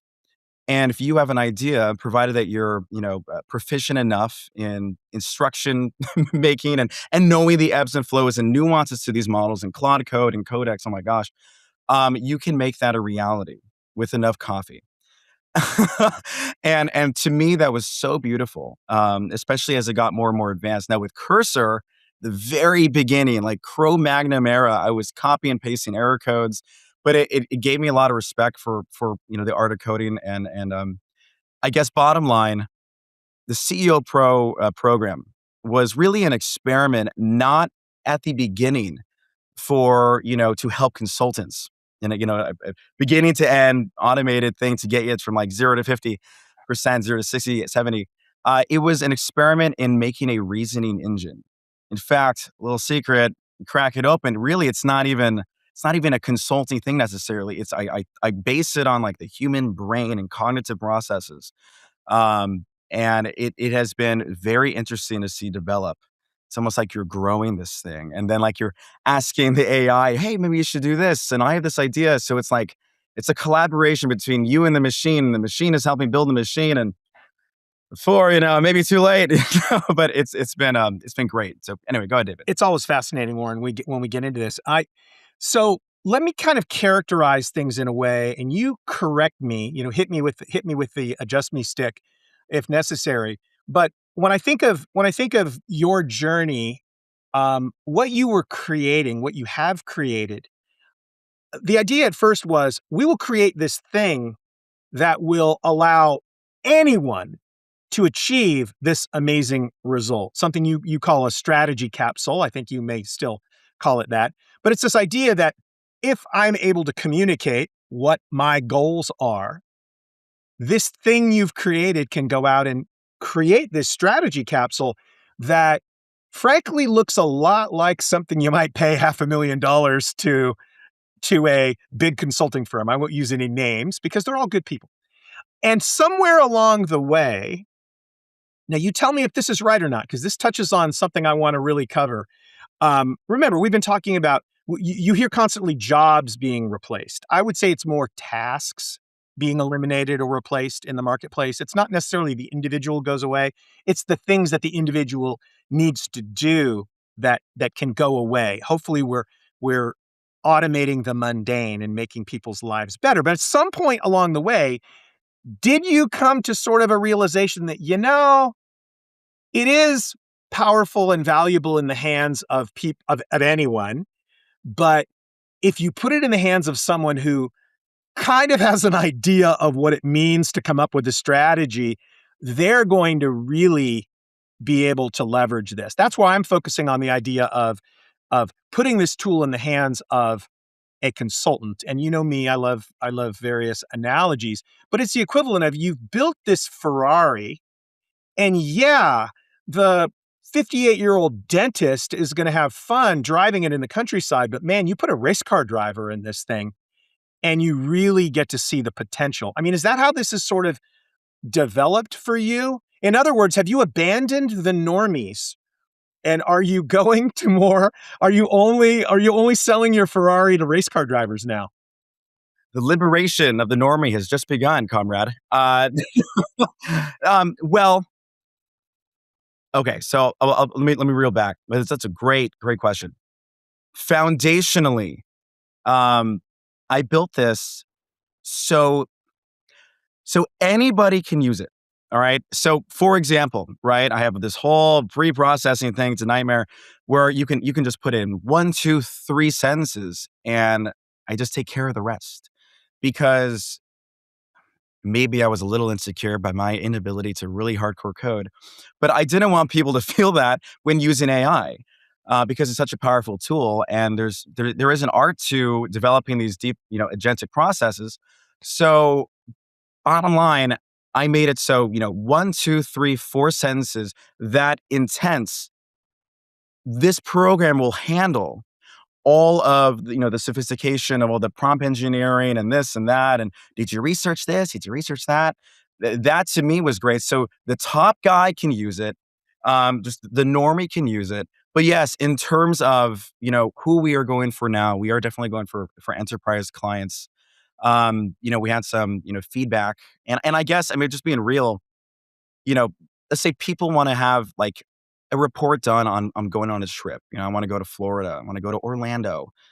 They can use, deep research to do that. Now, 2, 3 years ago, I think that capability to have it very sophisticated like that, it wasn't frankly the case with the endless hallucinations. But now it comes to this thing where it's good, and the existing tools are good enough for a lot of people to do these things. So I had no choice but to really crank up the octane and go, okay, fine. If I'm going to position this, I know probably that they don't need this high octane thing to go to Florida. Who will need this high octane thing is for people who really need a strategy, who need this multifaceted, heavily nuanced. You're taking 1, 2, 3, 4, 5 variables and you're trying to synthesize and go, what does that really mean? And what does that really predict in the future versus just seeing those, 4 or 5 things independently. You're probably not going to see it unless you get a team of guys behind you. So yes, I'm positioning this towards enterprise clients, I think, at a necessity due to the existence of a pretty great competent and tools. when out you there. talk about kind of the ever rising competence, or at least abundance of choice in this market, I was just thinking about however many weeks ago when SaaS was declared dead or soon to be dead, and markets reacted, and it was always based on someone read something that someone else wrote. People who don't have any hands-on experience with these things. You and I get to have fun conversations, I think, because I think you appreciate that I dabble a bit, not as much as you, but I know that when I say that Dave bought 9,000 that I used, OpenClaw to develop, that I continuously let loose on the world, it's a dangerous thing. I mean, I'm telling my child, you know what the most fun you'll ever have is, son? Run with scissors. run with scissors. It's really fun. So how do you balance running with scissors with the idea that working in the enterprise context, you have governance and compliance and security concerns? Have you built something that is standalone enough, a walled enough garden to protect data? Because I imagine that it's one thing to ask for a strategy and feed it sort of generic allusions to things that you want to discover. It's a whole other thing when you start exposing your proprietary data, whether that's RAG or whatever, in an ethereal way. Hopefully you're not training on proprietary data. But how do you strike that balance? What are you hearing? The point of this conversation, Warren, is to probe what you're hearing as you develop this thing. You're engaging with large and small enterprises, and you're hearing what they're telling you they need. So, and they're thinking in terms of what their clients might need. So how do you strike a balance between the fact that you are an independent thing and dealing with security and compliance and all of that? What does that look like? Yeah. So my roommate works in IT, and he said, if you mess around with this, you're going to die. So I took the most cowardly way out. I think people want to go for it, get the database, do this, and they will miss things along the way. Why? Because of hubris. Okay. I don't dare go there. So, with CEO Pro, you put in your content, you put in whatever you're going to do. And, I'm only using the APIs the foundation models, right? I'm not using open source models. And if you pay for APIs, as we know, it's private. They don't train on that data. And then once you use it, the moment it gets sent to your storage, it gets destroyed. It gets destroyed. We can prove it. I don't want to hold on to it. I'm afraid to hold on to anything because I don't want to even get near that problem. And I think that is kind of the cool thing, even though it's a way for me to shove responsibility for people who have databases and stuff. I think that is a very responsible approach. You build the engine and it just goes and it creates and it destroys. And poof, that's it. So my roommate was happy about that because he's seen endless issues. So he's like, "Wow, man, you are a coward, and that's going to save you. That's going to save you." If Warren is ever pulled over and has data found in one of his pockets, it was planted. It was planted by a rogue cop or something.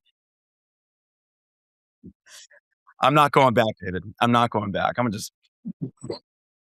Are you building something that is going to eliminate the need for human beings in some part of the economy?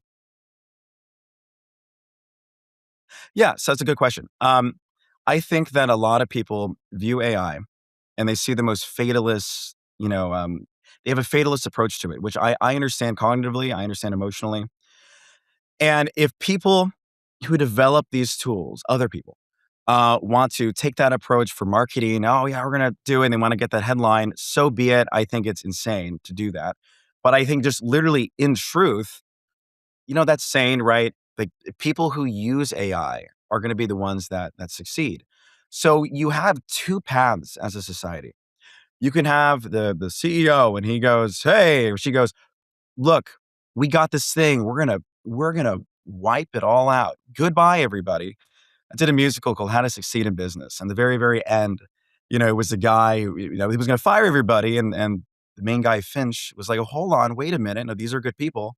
And you need people to operate and interpret these things. So what I'm really saying is a consultant firm can go, "We have this tool. We're going to empower everybody with this tool, and we're going to turn every single person into 10 people, and thus, you know, exponential growth."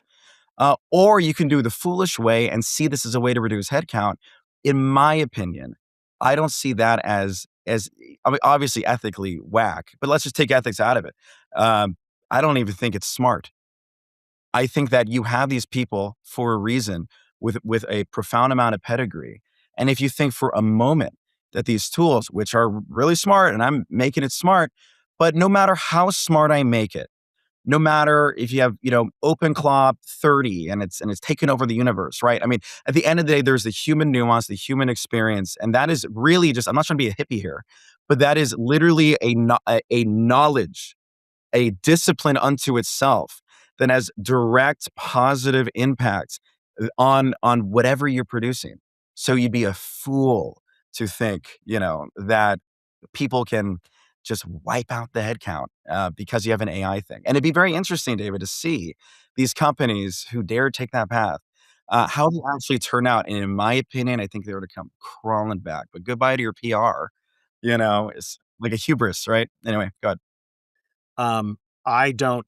I just don't argue with them anymore. I point out that I'm a dad and I have a very, very different way of over the years teaching lessons to my kids than my wife does, their mom. And my philosophy is let them touch the hot stove. Let them touch it.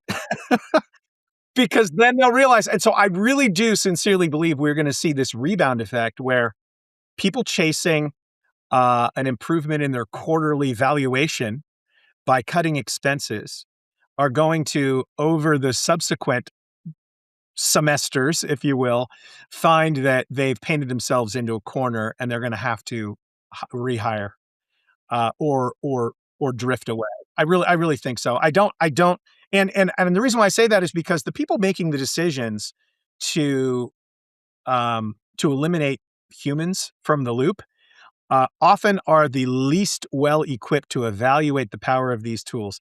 They have fallen prey to the hype, and they have perverse incentives to lay people off.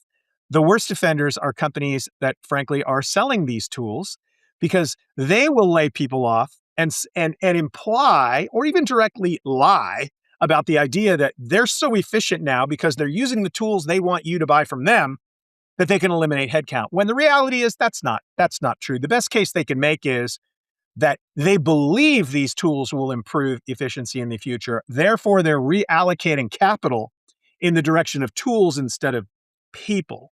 But you know me, I'm in love with my own analogies. But one of the ones that I thought of when taking a look at what you're doing is this idea of providing someone an Iron Man suit. You know, Tony Stark is cool. I'm going to pretend like he's a real person here for a minute. Tony Stark is cool, but he ain't nothing without the Iron Man suit, right? So you could put me in an Iron Man suit and I'd smash into walls and land on one of my cars. And clearly I'm a Marvel fan.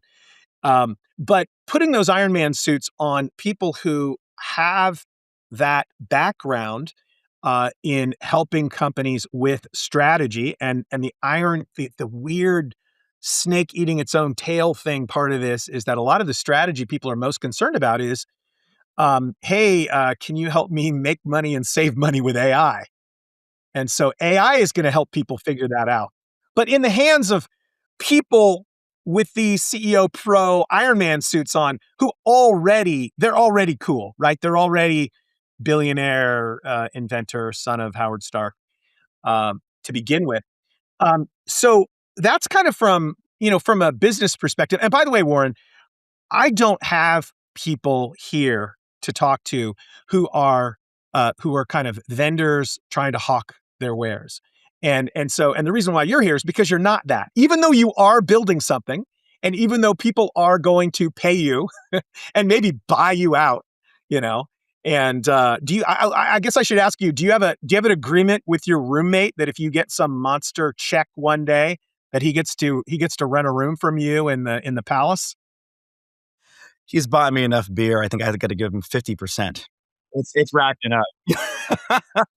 If I asked you, I have a good friend from college he's an ER doctor, and he loves to do this, literally in a bar, meet someone for the first time. And, so what do you do? And he'll ask people, what would people who really don't know anything about the area that you work in, what would they be most surprised by? What would they be most surprised to learn? And you get amazing answers. So I would ask you, from where you sit right now and the experience that you've had over the last couple of years, getting into this, developing this, creating this Iron Man suit, what would people be the most surprised by about what you know about AI, about the hype that you hear in one ear, the reality that you know inside your head? What would surprise people? No, of course. Here's the real answer. And I'll wrap this in a bow.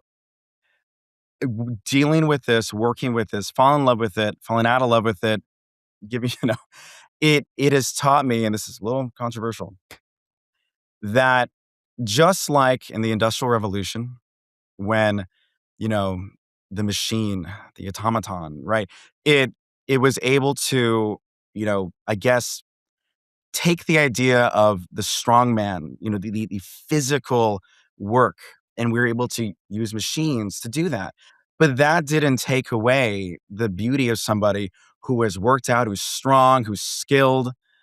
And I think now, and back then we were okay with it. We processed it. That didn't define our role in the world.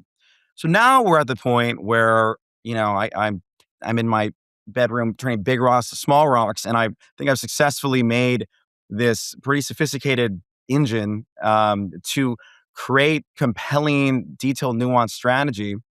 But looking at that, you got two choices.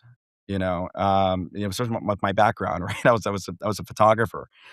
So I'm extra, in awe of this. It's definitely not even like really my brain. A lot of this output, it's beautiful, but it's just because that AI can make and create and understand this heavy amount of nuance and compute crunch all the numbers and all the whole shebang, doesn't mean that our own creativity, our own, ability to handle things and know things is out the window, right? We shouldn't feel just like when we found out that the sun doesn't revolve around us, right? There's many cases through life where we kind of get like more humbled. And I think that this is the new one, that intelligence, whatever that may be, whatever that word means now, maybe is not completely, only us. The spark of intelligence. I think what we have is the spark of a soul. We have the ability to love. We have all these beautiful things. Again, not trying to be hippie here, but in one sentence, I think that we had to let go of the physicality thing. Now we had to let go of the intellect thing, and we had to prioritize as a society, our ability to be social, our ability to communicate with one another. That is, I think, the final frontier of what makes us different. And that's okay. I mean, if you really think about it, when Excel came out before I was born, that probably freaks a lot of people out. Oh my God, these numbers can be crunched. But we moved on. And I think we will, process this and move on too, and be happy with it after a little bit of a period of self-reflection. So that's my thing. Because you mentioned the Industrial Revolution and kind of the augmentation of physical labor. I think from where we sit, we can underestimate just how disruptive and how emotionally disruptive that might have been to someone whose sense of self-worth was based upon their ability to support those that they loved with physical labor. So this is yet another iteration of that. People get all up in arms when, it's going to be white collar people who are going to be disrupted. It's like, well, it's about time. But I think what I hear you saying is an interesting outgrowth of this that becomes very important and a very important part of the conversation. You mentioned, the spark of a soul. There's intelligence, however you define it, as you said, and then there's the idea of consciousness. And what does that mean exactly? What do we choose to believe that consciousness consists of? And maybe it sounds like what you're saying is that this can be uplifting because it forces us in the direction of acknowledging the mystery that is the difference between us and machines. And so as you replicate things that we're able to do, what you're left with is the mystery.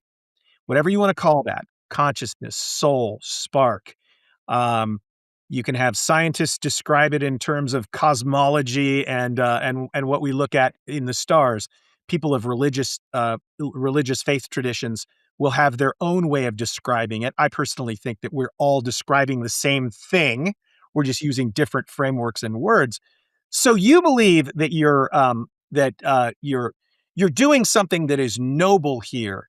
You're not creating the nuclear weapon that's going to be unleashed on a city of innocents. This isn't just rationalization on your part, right? No, I don't think so. I think that it could be my creative background with, was from the art field as a photographer and stuff. Wait, my notes here say that you were a computer science major at MIT. Is that not right? What am I talking to you about AI for? Well, maybe that's the big cosmic joke, and I think that, okay, I think because of that background, I think I was able to approach this very differently.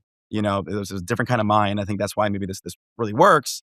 But I think separately with your whole, analogy of like nuclear bomb.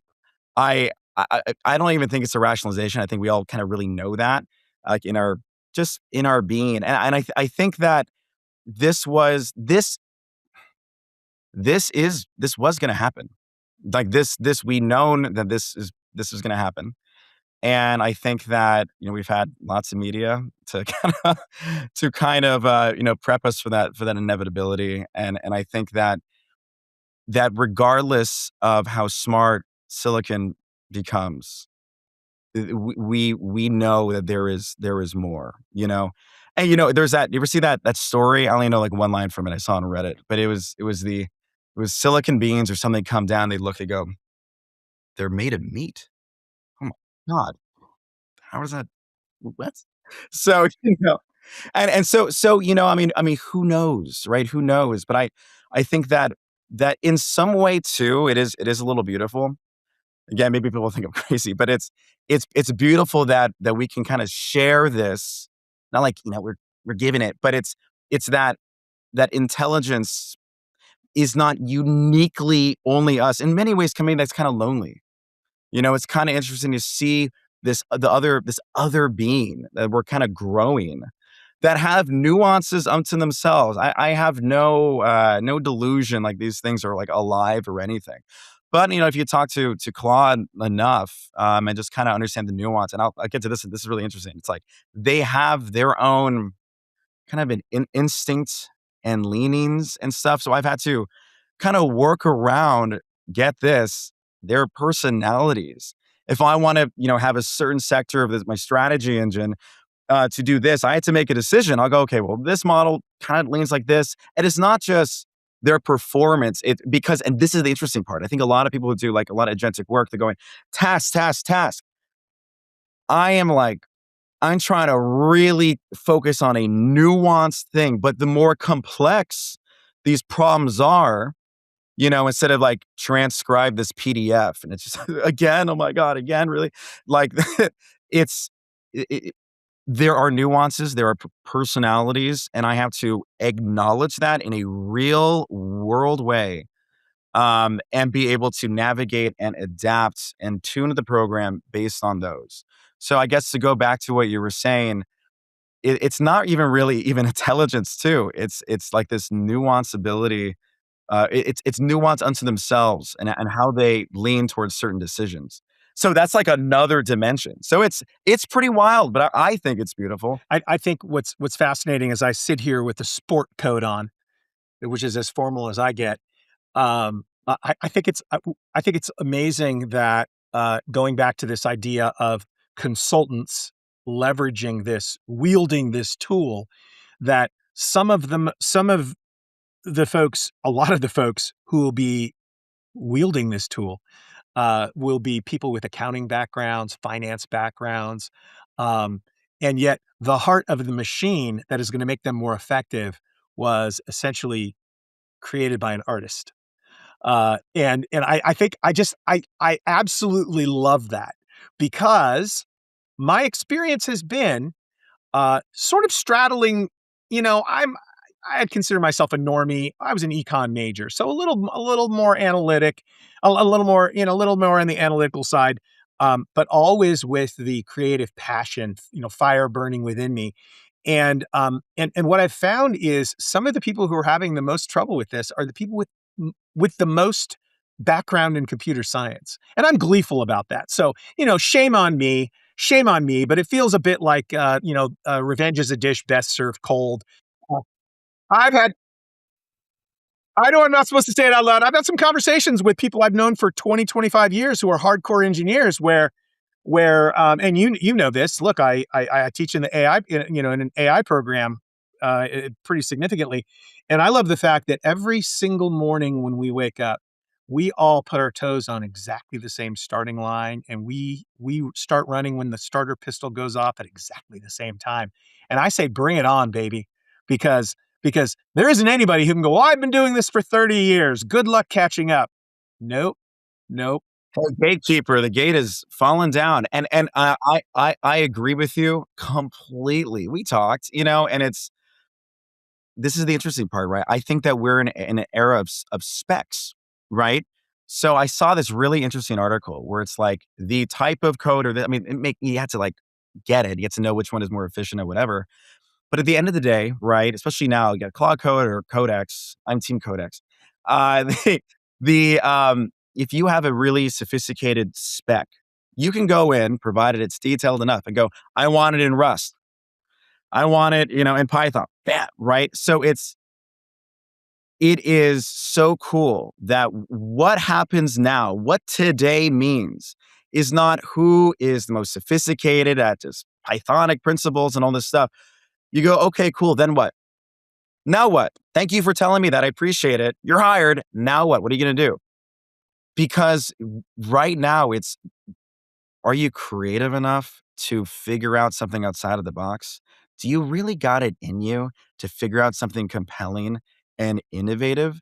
And I do in some way, like, I understand, regarding what you're saying with like the engineering background. I think that with people with so much training and this specific thought process, it's like when I worked in the photography studio, right? I was doing one way so much. Once I quit, I was like, I can only do it that way.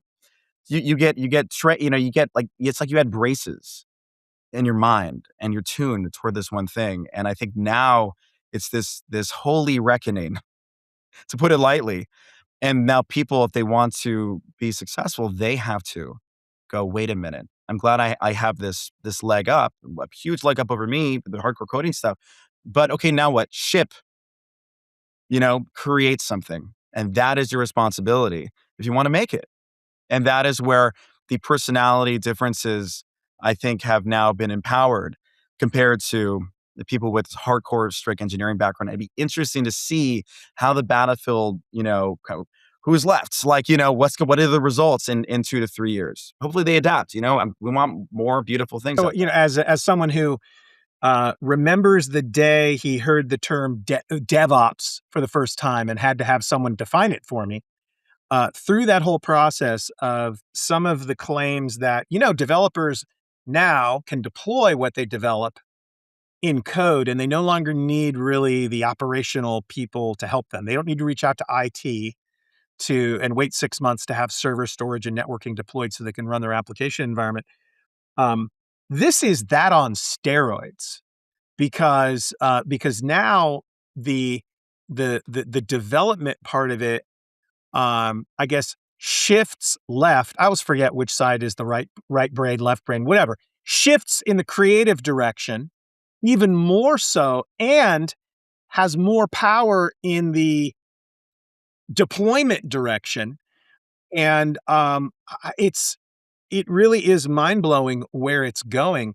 The theme of this, what I really wanted to tease out here is this idea that the Warrens of the world are out building these things from a very, very different perspective than things like this were built 5 years ago, let alone 10 years ago. We have unlocked, interestingly enough, in this age of concern about humans becoming made irrelevant, we've unlocked a whole Pandora's box of human capital of the likes of Warren here. I'm not examining you like you're a lab animal right now, Warren, but I really mean that. You would not have been participating in the IT revolution 20 years ago, 10 years ago. And guess what? Squandered resources. And if you look globally, I sit here in Northern California, in the US, in North America.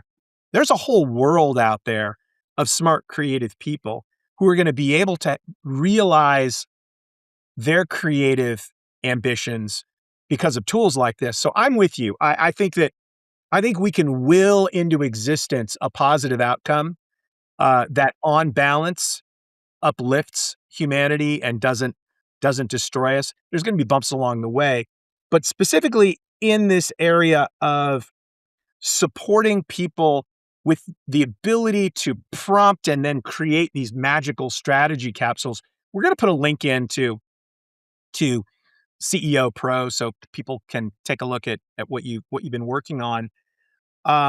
What's kind of give me a final thought on where you think this is headed. Where a year, 5 years from now, ideally, what would you like your legacy to be that you've been spending a lot of time working on these things. And I know for you, because you keep Warren doth protest too much, methinks, about being a hippie. In other words, he's a hippie, folks. So I know this isn't about money for you, you smelly hippie. What do you want your legacy to be 5 years from now in terms of all this work that you've done? Why are you doing this? Good question. Yeah. Well, here's what I think. I think that, when I first, yeah, let's rewind. I've always had, no, yeah. I've always had, like a lot of people, I have an idea for this, and I couldn't really get it done because of this barrier. Now, there's probably a lot of consultants out there and smaller firms who would love to really shoot for the stars, but they're in this moment right now, they're limited by their headcount, they're limited by the resources. So to me, what would be super cool is if we get this in the hands of every single small, medium firm, and we put the Iron Man suit, the Hulkbuster, let's go, and watch the output go up like crazy, and through that probably more affordable prices, so the little guy can figure out and get some quality business intelligence. I think that it would be an amazing thing to really raise the output for smaller firms, medium firms, and because you don't want to be limited, and I think at the end of the day, that's the theme. This will raise you up, not just me as a vendor, but just as a whole. And that, what a beautiful thing that is, to take yourself with your creativity and your nuance and your mathematical ability and your analytical ability and go, great, let's crank this to 11. And that was my philosophy, and especially me trying to make this as easy as possible. And because that's the other thing, David, is that I talked to some big companies talking about this, and they have developed a lot of their own tools. But I heard through the grapevine that they're all very hyper segmented. If you want to get something done, you got to know 9 different things, and you had to, even figure out they exist, and then you got to learn it. But really, what you want to do is go home and watch the game. That's really what you want to do. So if you have a goal, you're going to go, okay, whatever. But if you have like something like this, and there's other products for other situations like this, something that's easy, that's simple, that you just kind of go, you plug in what you want, and you bounce. That's the beauty of CEO Pro. You just pop it in, you leave, and it comes back. That is, in my opinion, the philosophy I think a lot of people should take is make it. What is it? What did Bill Clinton say? Keep it simple, stupid.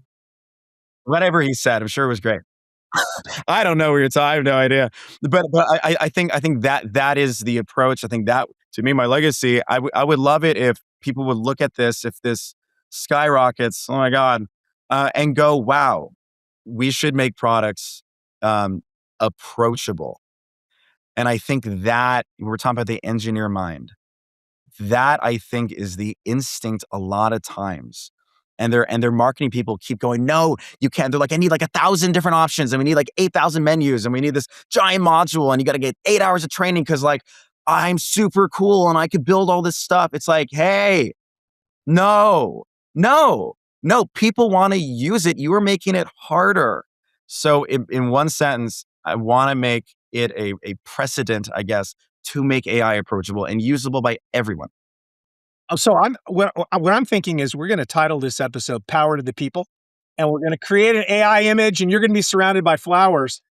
But seriously, it is really interesting that these tools can empower the less powerful. What we hear about mostly today are these mega companies getting more mega, and there's a legitimate concern there. But if done right, if we adopt the Warren method, then we can actually give power to people. Warren, listen, I know that you and the Scooby-Doo bunch have got a lot of capers that you need to solve, so I'll let you get back to Daphne and the flower covered van. I'm loving calling you a hippie. I think it's hysterical. But don't fault me because I can only get my hair cut one way, which is a supercut, and it makes me look like I'm the square. But but